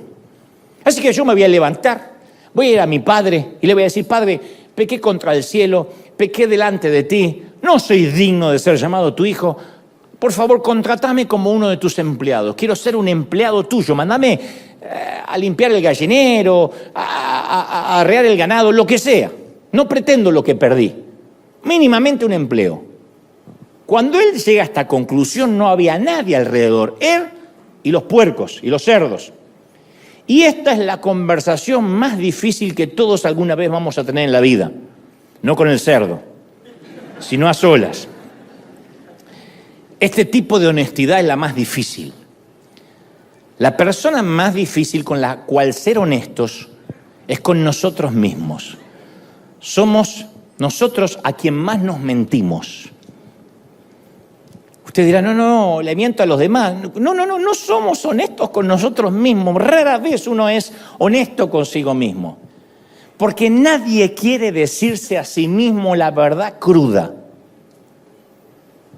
Conozco a muy pocas mujeres que se miran al espejo y se dicen a sí mismos, yo le vivo diciendo a mi esposo que cambie, pero la verdad que yo soy una negativa, vivo criticándolo por todo, lo vivo deshonrando, sí, así soy. No.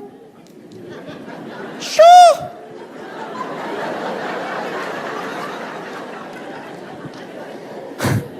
Y no hay peor ciego que el que no quiere ver.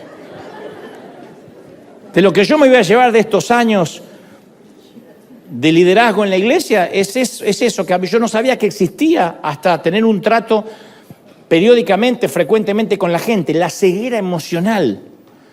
Yo digo, ¿de verdad no lo ve? Yo he hablado con gente malhumorada, que grita, que maltrata, y dice, si yo soy un amor. Yo digo, Señor, no, llévatela. Llévatela. Pocos hombres se miran al espejo y dicen, mi problema es la pornografía. Y eso hizo que yo endureciera mi corazón hacia mi esposa. Prefiero 1000 veces lo ficticio que arreglar las cosas en la realidad. Pocos se miran al espejo y dicen eso. Dicen, no, bueno, soy un hombre, soy macho, de alguna forma me tengo que desahogar. Muy pocos se dicen la verdad. Muy pocos dicen, bueno, yo elegí sentarme en el sofá con una cerveza, mirando Netflix, en lugar de ser el líder espiritual en mi hogar y meterme en la habitación de mi hijo y preguntarle qué le pasa y ponerle los puntos. Lo más fácil es ausentarse. Pero nos miramos al espejo y decimos, ¿soy un tipo ausente? No. ¿Quién se mira al espejo y dice, yo la verdad que no tuve un encuentro con Dios hace años? Me congrego, pero vivo simulando que soy espiritual, cuando en realidad soy un hipócrita. No lo decimos. Porque la mentira más fácil de creer es la que nos decimos a nosotros mismos. Pero cuidado, hay gente que ahora está diciendo, yo sí me digo todo bueno, pero esa convicción tiene que venir acompañada con la confesión. No es solo la convicción no arregla nada, tiene que venir con la confesión. Esa es la gran diferencia entre remordimiento y arrepentimiento. ¿Cuántas veces vimos políticos que salen a confesar un desliz moral o un acto de corrupción? Ya te digo, si es un político es porque lo obligaron a confesar. Alguien los descubrió, los expuso, posiblemente el propio presidente le dijo, presente la renuncia ya. Y no les queda otra ante una investigación periodística que admitir lo que hizo y solicitar la renuncia o poner la renuncia en el escritorio. Y muchos cristianos piden consejería, llegan llorando, confesando un pecado, lo cual es noble, pequé, estoy atado a esto, al otro. Y la pregunta siempre es, de todos los consejeros, yo lo he hecho muchas veces, ¿estás confesando esto porque fuiste descubierto? Casi siempre es el caso. Su esposa le encontró el mensaje de texto. Sus padres encontraron restos de droga en el auto. Su jefe lo despidió porque llegó con aliento a alcohol a la oficina. Su prueba de embarazo dio positivo y tiene que decírselo ahora a sus padres. Su hija entró de golpe y vio lo que él estaba mirando en la computadora. Ahí salen a buscar ayuda. Entonces, la mayoría de las veces las confesiones son motivadas por el descubrimiento. Ante la vergüenza dice, te prometo, dame una oportunidad, voy a buscar ayuda. Entonces, el hecho que hayan sido descubiertos no significa necesariamente que la honestidad no sea sincera. Pero se hace difícil saber si es arrepentimiento o remordimiento. Si descubres a tu hijo agarrando galletas o dulce a la madrugada en la cocina y enciende la luz y lo ves robando y dice, perdón, mamá. La pregunta es, ¿está arrepentido porque dice perdón? Lo más probable es que esté pidiendo perdón porque lo agarraron con las manos en la masa. O sea, lo que está diciendo es perdón porque no tuve un mejor plan para agarrar el dulce. El hijo no fue descubierto y entonces el arrepentimiento fue genuino. No, zafó, salió del paso. Ahora el hijo pródigo se quebrantó. Se miró al espejo y se dijo la verdad. Yo estoy comiendo con los cerdos y los empleados de mi papá. El peor, el que gana menos, está mejor que yo. Él no fue descubierto. No es que pasó un hermanito de la iglesia y le dijo, ¡ay, mira quién está en el chiquero! Y él se limpió así y dijo, perdón, no. A él no lo descubrieron. Ahora te adelanto que no te va a agradar la próxima parte. Usted dice, ¿viene otra peor? Sí, viene otra peor. Y a lo mejor vas a decir, bueno, no aplica en mi vida, pero el próximo paso es el más difícil. Lo primero es decirse la verdad. Decirse la verdad no es, está bien, me digo toda la verdad, no es fácil. Algunos están en terapia por años para poder descubrirse a sí mismos. Para decirse la verdad a sí mismo, y cierro con esto la primera parte, uno tiene que hacer una excavación arqueológica muy cruda. Y no te va a gustar lo que vas a encontrar. Yo no me he topado con mucha gente que dice, sí, estuve revisando mi vida y la verdad que sí, yo soy una chusma. Ay, me muero por saber la vida de los demás. Nunca nadie. No, yo se lo quería saber para estar orando por la carga. No te dice.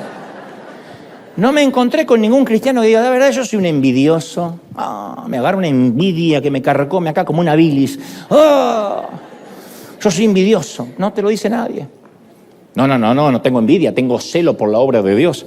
Por eso te digo, es muy difícil mirarse al espejo y decir, este soy. Soy un manipulador, soy una manipuladora. Cuando me atrapan, lo primero que me sale es una mentira. Tengo mucha creatividad para mentir en lugar de afrontar la verdad. Me falta como hombre lo que tengo que tener y no me hago cargo de las cosas que me pasan y entonces siempre prefiero culpar a otro. Es muy difícil. Por eso tanta gente va a terapia.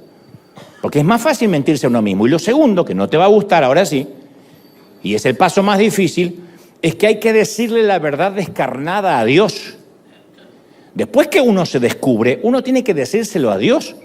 Lucas 15:18 dice la palabra que el muchacho dijo, me levantaré e iré a mi padre y le diré, he pecado contra el cielo y contra ti. Él no dijo, bueno, entiéndeme, es mi juventud, las hormonas, tienes que entender de que estaba pasando un momento difícil, la andropausia, no. Él reconoció que no era suficiente ser honesto consigo mismo, tenía que ser honesto con su padre. Y muchos de nosotros no practicamos ese tipo de confesión con Dios. De verdad, te vas a sorprender cómo oramos. La mayoría es, Señor, tú me conoces, perdóname todo.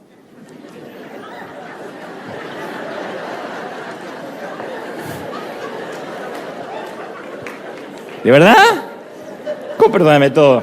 ¿Cómo que no es un cómplice? Porque uno piensa que si uno confiesa explícitamente es como autosabotaje. Y nadie hace autosabotaje. Imagina que excedes el límite de velocidad, más de 100 millas por hora, vas a más de 100 millas por hora en una zona limitada a 75 millas por hora, qué sé yo. Y de pronto te das cuenta que vas rápido, te das cuenta, reduces la velocidad, porque dice, hey, no me está viendo nadie, pero tengo que ser honesto conmigo mismo. Yo no puedo andar excediendo el límite de velocidad porque no está bien. Reduce la velocidad. Eso está muy bueno. Pero imagina que el día siguiente ves un policía y dice, hey, oficial, quería informarle que ayer yo excedí el límite de velocidad. Y no, quería decírselo para quedarme tranquilo. Si quiere hacerme una multa, un ticket, hágalo, oficial, yo tengo que aprender. ¿Quién hace eso? ¿Quién?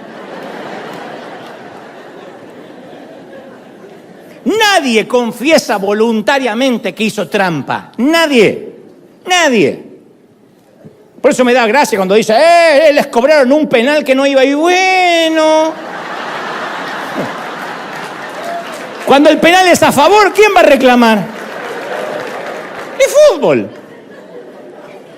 A veces te quedas fuera porque el penal se lo dan al otro y a veces te lo dan a ti porque no lo vio y porque no lo vieron en el bar y porque estaban todos comprados, qué sé yo. Pero ya está. ¿Quién confiesa? Confesamos cuando tenemos evidencia que nos acusa. Entonces nuestro instinto como cristianos es esconder las cosas.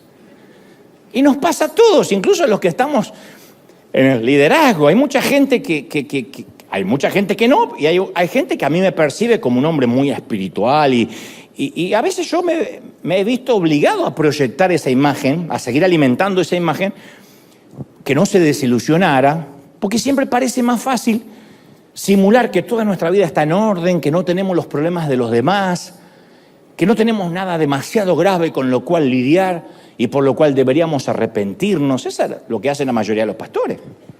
Muy difícil que un pastor diga, oren por mí porque me estoy alejando de Dios. Saben, oren por mí porque mi familia es un caos. Muy difícil. La mayoría le conviene mantener esa imagen epifánica, impoluta, para que lo respeten, para que digan, él está en otro nivel. Y uno alimenta eso porque cree que si uno expone su vulnerabilidad, va a perder autoridad, va a socavar la autoridad. Y es todo lo contrario. Uno tiene empatía con alguien cuando lo ve humano, cuando dice, el tipo pasa lo mismo que yo. Cuando uno lo ve al otro que vive en un universo paralelo, dice, claro, yo tengo que vivir un infierno y el tipo no tiene ningún problema. Entonces a veces uno trata de simular para mantener esa mentira, las expectativas ajenas. Pero cuando tenemos que reconocer que estamos yendo en una dirección incorrecta, no lo reconocemos porque nos sentimos niños tontos. Especialmente los hombres. Hagan memoria, cuando vamos conduciendo el auto, ¿quién de nosotros reconoce que está perdido si va con alguien más? Yo de cabezón seguí media hora más perdido, a propósito, para que no...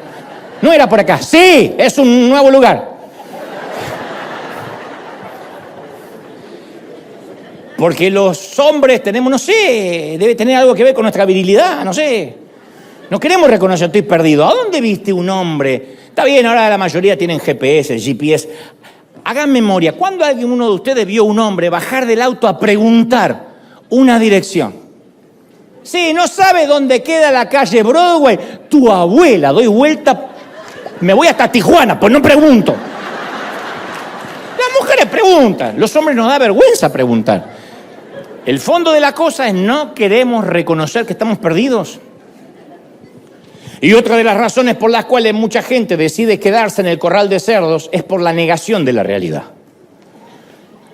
Yo no sé si alguna vez viste en televisión esas series de policíacas que el FBI usa una luz ultravioleta para encontrar manchas en una habitación, especialmente en una escena del crimen. A veces los delincuentes tratan de limpiar toda la escena del crimen, pero y encienden la luz y todo se ve impecable. Pero llega el FBI con esa luz ultravioleta y aparecen todas las manchas, cuando apagan la luz, todas las manchas que se intentaron borrar, rastros de sangre o flujos corporales. La negación consiste en apagar esa luz ultravioleta, prender la otra luz e intentar que las manchas no están, pretender que las manchas no están. ¿Cuál es la reacción más común de la gente cuando les llega el resumen de la tarjeta de crédito y no tienen para pagar? No abren el sobre.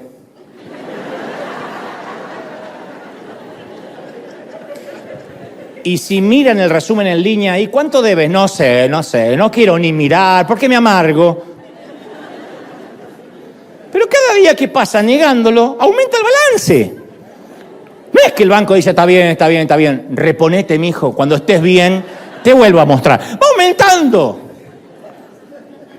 Por esta misma razón, mujeres que poseen un historial de cáncer de seno en su familia, generalmente son las que menos se someten a una mamografía.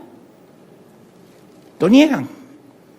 Ni te cuento la cantidad de hombres que tienen un historial de enfermedades del corazón e ignoran las alarmas de alerta.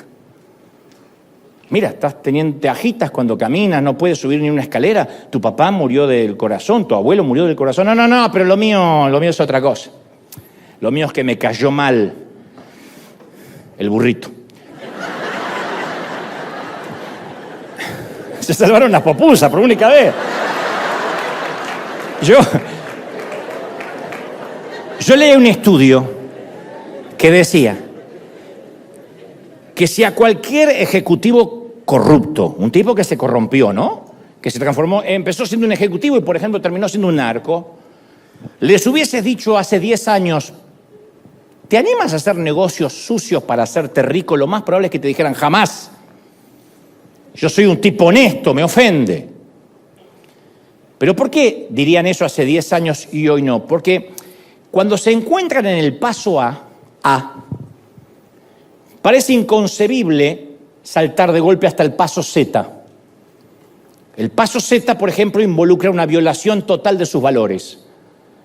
Pero si del paso A se mueve al paso B, y luego el paso C, y después se vuelve un poquito más amplio y va al paso D, un día se despertará y descubrirá que está en el paso X y que está a 2 letras del paso Z. En resumen, ¿qué mantiene una persona en un corral de puercos?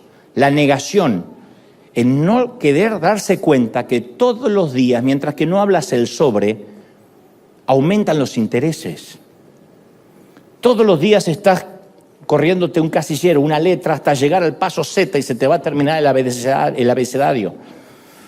Todos los días estamos avanzando un casillero hacia el caos. Decir no pasa nada, no lo va a resolver. Y mientras leo la historia del hijo pródigo, a mí me sorprende la cantidad de personas que él pudo haber culpado. Porque podía haber tomado el papel de víctima el muchacho, pudo haber culpado a sus amigos, que cuando tenía dinero estaban ahí, cuando desapareció el dinero desaparecieron los amigos, los amigotes. Podía haber culpado al dueño de los cerdos, que no le dejaba comer la comida de los animales cuando sabía que estaba muriendo de hambre. Culpado al padre. ¿Cómo puede ser que mi papá, porque se lo pedí, me dio toda la herencia? ¿No se supone que me tenía que haber negado eso? Le pedí la herencia y me la dio, ¿de verdad? Viste que los padres son un blanco muy difícil para culpar. La proyección también es muy común en los matrimonios, no solo en los padres. Esto viene desde el huerto del Edén, ¿eh? ¿Se acuerdan que cuando Adán fue descubierto infragante dijo, la mujer que me diste, Dios? O sea, no solo me la diste fallada, sino que no te diste cuenta. Dios siempre se lleva el crédito cuando todo va mal. ¿Cómo puede haber terremoto? No entiendo cómo Dios permite las guerras. Pero por lo general, cuando todo va bien, hay muy poca gente agradeciéndole. No, es que trabajé duro, te dice la gente. Pero qué lindo, ¿no? Todo lo que tienes y sí, me rompí el alma para esto. Ahora, si hay algo malo, es culpa de Dios. Si hay algo bueno, es culpa de Él. En cambio, el hijo pródigo dijo, he pecado.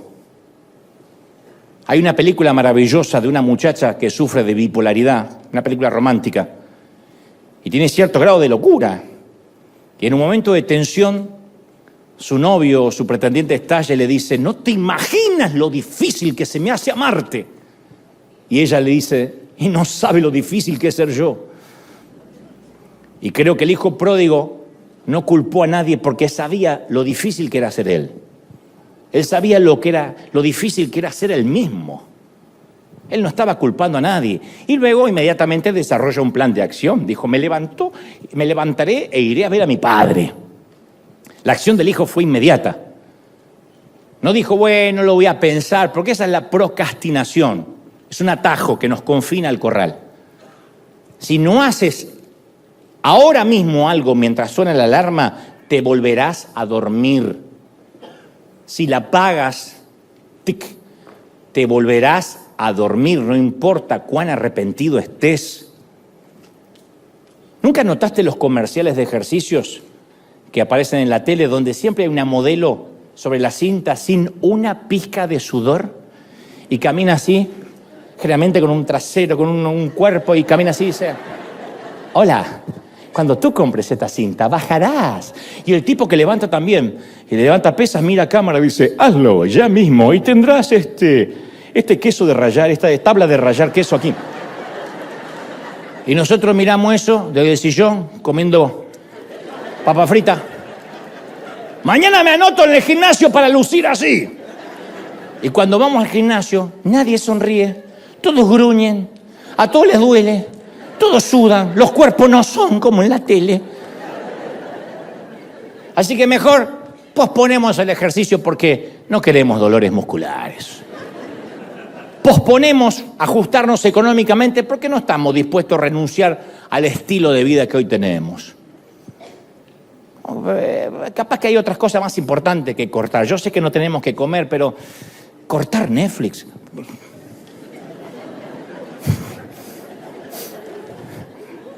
Posponemos buscar ayuda porque no queremos mostrarnos vulnerables. ¿Qué van a decir? Que estamos necesitados. No quiero dar lástima. Posponemos pedir perdón porque no queremos sentirnos avergonzados. El hijo pródigo sabía lo difícil que era volver a casa. Sabía lo doloroso que iba a ser mirar al padre a los ojos, decepcionado. Pero él se levantó y regresó simple. No planificó pasar por un pozo, a bañarse. No buscó la manera de recuperar un poco de dinero para no regresar tanto en quiebra. Para regresar solo se necesita eso, regresar ahora. Y los pasos para salir de Neverland pueden que sean sencillos. A veces está al alcance de una llamada telefónica, hacer una cita, cancelar una cita, cortar una tarjeta de crédito, sacar a una persona tóxica de nuestras redes. Ese podría ser un pasito en nuestro viaje de regreso a casa. No hace falta grandes cosas. Y sabes, te voy a decir algo más.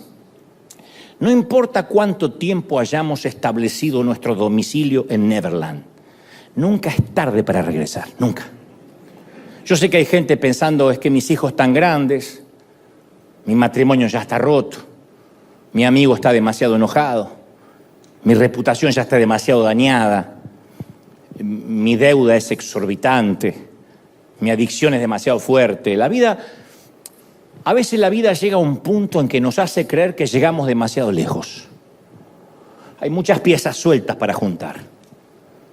Y me imagino que el hijo pródigo también se ha sentido así. Su vida no se iba a arreglar así. Pero eventualmente tenía que decidir que no había nada que perder. El que no tiene nada que perder, no tiene nada que arriesgar. Nada que perder, nada que cuidar. Él no tenía dinero, no tenía amigos, no tenía opción.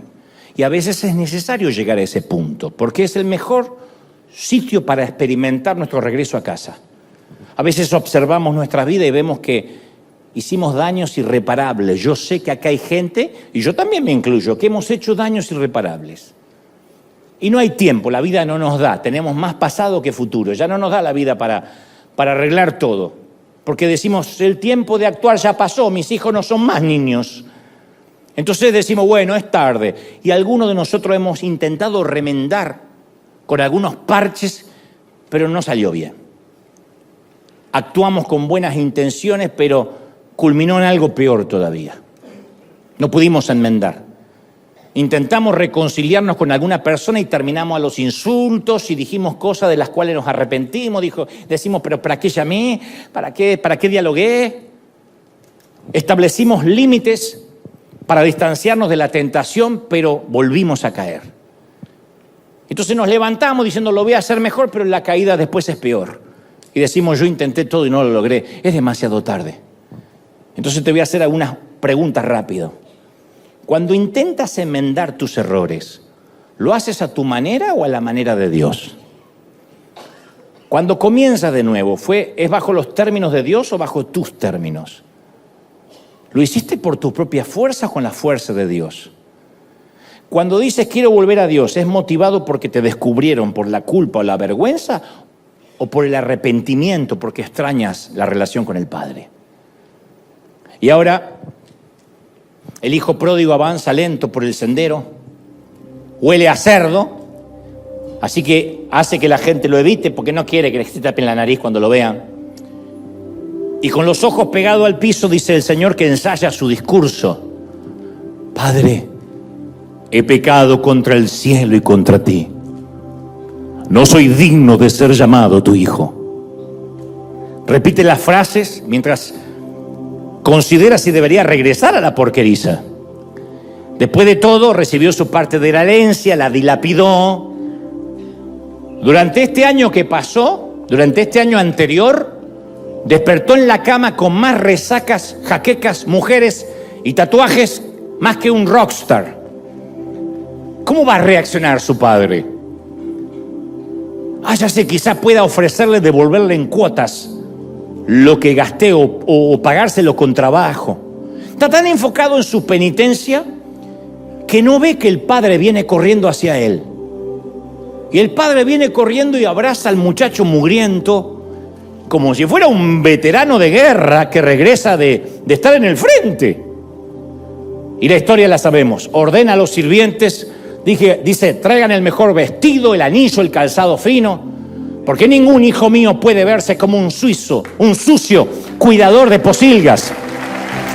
Preparen un asado, traigan vino argentino. Pupusas no, burritos no. Hoy comamos bien, asado argentino. Es hora de celebrar en grande. Y te cuento una revelación. Nosotros solemos centrarnos en lo torpe que fue el hijo pródigo y lo terrible de su pecado. Pero en esta historia el personaje no es el hijo, es el padre. Porque cuando Jesús narra esta historia del hijo pródigo, lo hace en medio de una tríada, en medio de una trilogía. La moneda perdida, la oveja perdida y el hijo perdido. Y pregunto, ¿qué hizo la oveja para que la encontraran? Nada. Si las ovejas son bobas. No, ustedes, las ovejas de verdad. ¿Qué hizo la oveja? Me volveré al rebaño. No, la tuvieron que ir a buscar. ¿Y la moneda qué hizo para que fuera encontrada? La moneda se fue a pasar el rato con las pelusas de polvo hasta que la mujer la encontró. Y yo nunca escuché una prédica de lo arrepentida que estaba la moneda, lo diligente que fue la oveja para localizar a su pastor. Pero siempre llegamos a la historia del hijo pródigo y pensamos que su arrepentimiento, su humildad, le consiguió el perdón. No. Nada de lo que hizo le consiguió el perdón. Fue muy bueno que, número 1, oyera las alarmas. Número 2, se viera al espejo y se dijera la verdad. Número 3, se arrepintiera. Número 4, no negara su realidad. Número 5, no culpara a nadie más. Número 6, que no lo dejara para mañana. Número 7, que no pensara que fuera demasiado tarde. Y número 8, que implementara un plan de acción inmediato. Fue maravilloso. Pero no confundamos nada de eso con que eso lo hizo digno del perdón. El muchacho no solo gastó la herencia, sino que revolcó su derecho de hijo en el lodo de la porqueriza. Sí, su arrepentimiento fue importante. No habría regresado al padre. Pero la condena y desprecio que sentía hacia sí mismo nunca lo hubiesen hecho merecedor de ser aceptado. Él dijo: he pecado contra ti y contra el cielo. No soy digno de ser llamado tu hijo. Algunos de nosotros hemos orado así alguna vez: no soy digno. Y Dios te dice: ¿y cuándo fuiste digno? ¿Cómo que no soy digno? ¿Qué pasaría si uno de tus hijos te dijera: papá, últimamente he sido súper bueno y ahora soy digno de ser tu hijo? ¡Mocoso! Anda, ve, cómete la cena que yo pago, ponte el calzón y el pijama que yo pago y acuéstate en la cama que te compré. ¿Cuándo fuiste digno? Ser hijo no tiene que ver con dignidad. Somos hijos por nacimiento, no por mérito. Somos hijos de Dios en la porqueriza o en casa. ¿Sí o no? El perdón es gracia. Gracia. Iglesia, hoy hay que abandonar la porqueriza. No empaque ni lo básico. No diga, bueno, junto algo. Nada, vamos. Hay que salir a correr, vamos. Ahora mismo hay que emprender el regreso de la tierra del nunca jamás. Hay que reconocer que nos timaron, nos estafaron. En esta tierra no viven ni las sirenas, ni los elfos, ni los piratas. Y esta tierra no es la tierra donde no hay responsabilidad y no estamos obligados a crecer. Neverland es la tierra de la gran estafa, solo hay cerdos que apestan. Decidamos en este mismo instante dejar de ser parte de los patéticos niños perdidos. Dejemos la isla ficticia para formar parte de los hijos encontrados. A casa, a trabajar, a vivir, a cenar, a disfrutar. ¡Vamos a casa! ¡Vamos a casa! Un aplauso grande porque vamos a volver a casa esta mañana. ¡Bendito sea el Señor! Dale un aplauso grande. Hay celebración en los cielos, hay celebración en casa por un pecador que se arrepiente. ¡Bendito sea Dios! ¡Aleluya! No, alguien tiene que celebrar a Dios más que eso. Ha hablado Dios esta mañana. ¡Bendito eres! ¡Ya ves!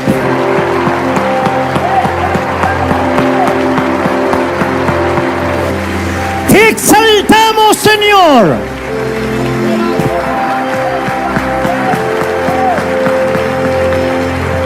¡Te exaltamos, Dios! Ahora conmigo levanta la mano donde estás y en casa también me encantaría que levantemos las manos juntos para orar. Señor Jesús, he predicado, he transmitido lo que creo me has dicho a tu pueblo, a estos tus hijos. Y ahora levantamos la mano como señal de rendición. ¡Me rindo! Diciendo, Señor, estamos sin opciones. Queremos volver a casa. Mira los que se han apartado, los que están lejos. Hay gente en casa. No hablo de apartarte de un edificio, de una congregación. Hablo de apartar tu corazón de Dios. Sigo pensando que no es un edificio lo que salva, ni las actividades eclesiásticas, sino los que hace años, meses que no oran. Incluso hay gente aquí llenando la arena que no ha orado en mucho tiempo de verdad, que no ha leído las Escrituras, que no ha buscado la guía del Señor. Señor, no han buscado tu guía. Y yo puedo ver que Dios viene corriendo hacia tu encuentro. Tan pronto te dispusiste a entender, dice el Señor. Tan pronto dijiste, me levantaré y volveré a Dios, el Padre comienza a correr hacia ti. Y como la mujer que encontró la moneda, como el pastor que recuperó la oveja y el padre que abraza al hijo, Él irá por ti, Él irá por nosotros. Él dice, te extrañaba, hagamos fiesta porque mi hijo se había perdido, pero ha vuelto. Y no hay reclamos por la herencia, y no hay reclamo de los años que perdiste, y no hay reclamo de las noches de dolor, ni de los días donde hubo excesos. El Señor dice, ya está, el pasado quedó atrás. Vamos, levanta la mano y recibe el perdón de Dios. En casa, recibe esta gracia. Recibe la gracia de Dios para que todas las cosas sean hechas nuevas. Señor, todas las cosas sean hechas nuevas. Si hay aquí personas que tengan el bautismo del Espíritu, intercedan conmigo como el Señor les da. Los que no abran la boca y digan, Señor, has hablado esta mañana, tarde o noche, a donde sea que llegue esta transmisión, en cualquiera de los 5 continentes, trae, Padre, convicción. Y convicción de pecado que lleve a reanudar la senda antigua, volver a lo que perdimos, retomar lo que se había perdido. Yo lo creo, Dios. Uy, impresionante, todos clamando al Señor, todos diciendo, Señor, es el tiempo de regresar a casa. Vamos, papi, por tus hijos, regresa a casa. Mami, por tus hijos, regresa a casa. Hoy la alarma ha sonado fuerte en River. Y el Señor dice, o saltas de la cama ahora, o quedarás más tiempo en la porqueriza. Abre lo que no quieres abrir, enfrenta lo que no quieres enfrentar. Padre, estos somos. Dile esta mañana, aquí va mi corazón, esto soy. No estoy orgulloso de mí. No estoy orgullosa de mí, Señor. He hecho un desastre con mi vida. He hecho estragos con todo lo que me diste. No he sido agradecida, no he sido agradecido. Dile al Señor así, soy un canalla. Soy un petulante, un envidioso, un celoso, una chismosa, un lujurioso. Dile, Señor, este soy. ¿Será que me aceptarás con todo este lodo y este apestoso olor? Tienes que decírselo para que veas que no termina esta oración sin que sientas el abrazo del Señor. La religión te va a decir, no, ahora necesitas seminario, ahora necesitas discipulado. Ahora vamos a ver si hay cambios y frutos. Dios dice, ven. Hagamos fiesta esta mañana. Porque quien creía que se había perdido ha regresado a casa, has vuelto a casa. Así que habrá fiesta, habrá candela, habrá música, habrá celebración. Vamos a destapar un vino, vamos a celebrar. Porque ha vuelto mi hijo. Y que los hijos mayores se enojen, pero el menor ha vuelto y habrá fiesta. No solo aquí, dice el Señor, sino en los cielos. No solo aquí, sino arcángeles, serafines, coros superiores e inferiores cantarán con nosotros. Padre, he predicado, he dicho lo que me has dicho que diga. He transmitido y he abierto el corazón. Soy libre de esta palabra. Sean benditos. Vamos, levanta la mano por última vez. Bendigo tu entrada y tu salida. Bendigo tu acostarte y tu levantarte. Te bendiga Dios durante el mes de agosto hasta diciembre, para luego renovar la bendición. Te bendice Dios en las salidas y en las entradas, en las fronteras, en la ciudad y en el campo, el fruto de tu vientre y el fruto de tu tierra. Bendiga Dios tus hijos, tus nietos hasta la 3ª y 4ª generación. Sople el viento a favor, siempre llevándote más rápido. Que el sol ilumine todos los días cálidos de tu vida.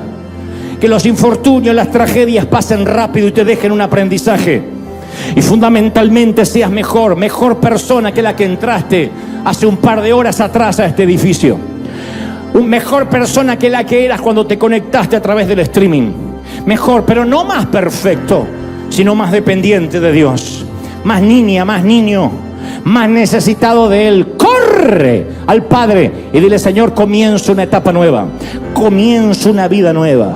Señor, recibo un nuevo bautismo del Espíritu. El hombre, la mujer vieja pasaron, quedaron atrás y todas las cosas son hechas nuevas. Lo creo, lo declaramos, lo confesamos, iglesia amada. Escuadrón del ejército de Dios, recibamos esta bendición. en el cuerpo, en el alma y en el espíritu. Amén y amén. Gloria a Jesús. Celebremos al Rey de Reyes.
In the glow, city lights choking the night. Empty hands reaching out, nowhere to find. Broken dreams like shards beneath our feet. Echoes of whispers, no soul can meet. Eyes wide open, can't see through the haze. Neon signs flicker, stories of our days. Concrete jungle tangled in my mind. Searching for reasons, but reasons blind. We dance with ghost shadows beneath neon. Anchored to the past, future already gone. Can't escape the pull, dark thoughts intertwined. Melodies fade out in the silence we find.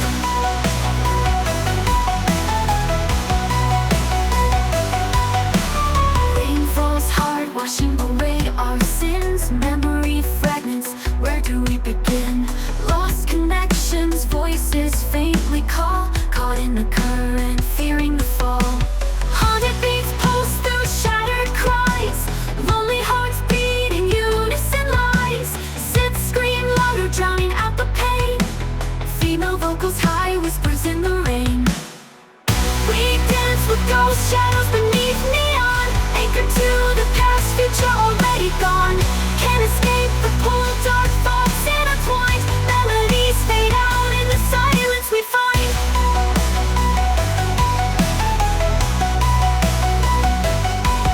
We dance with ghosts, but shadows can fade. Letting go of the past, a choice to be made. Break free from the pull, rewrite the design. Melodies rise up, a new strength we find. Rain falls hard, washing away our sin. Rain falls hard, washing away our sin. Rain falls hard, washing away our sin. Melodies rise up, and new strength we find. Rain falls hard, washing away our sin. Rain falls hard, washing away our sins. Rain falls hard, washing away our sin. Melodies rise up, and new strength we find. Heartbeat, a rhythm, a steady refrain. Breaking the silence, washing away the rain. Hope ignites a spark, a fire in our eyes. Together we'll rise under brighter skies. We dance with ghost shadows beneath neon. Anchored to the past, future already gone. Can't escape the pull, dark thoughts intertwined. Melodies fade out in the silence we find.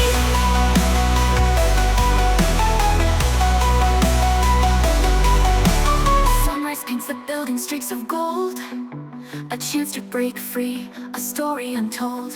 Maybe this heartache won't hold me so tight. Maybe a new day can set things right. Haunting beats pulse through the steady refrain. Letting go of the past, a choice to be made. Break free from the pull, rewrite the design.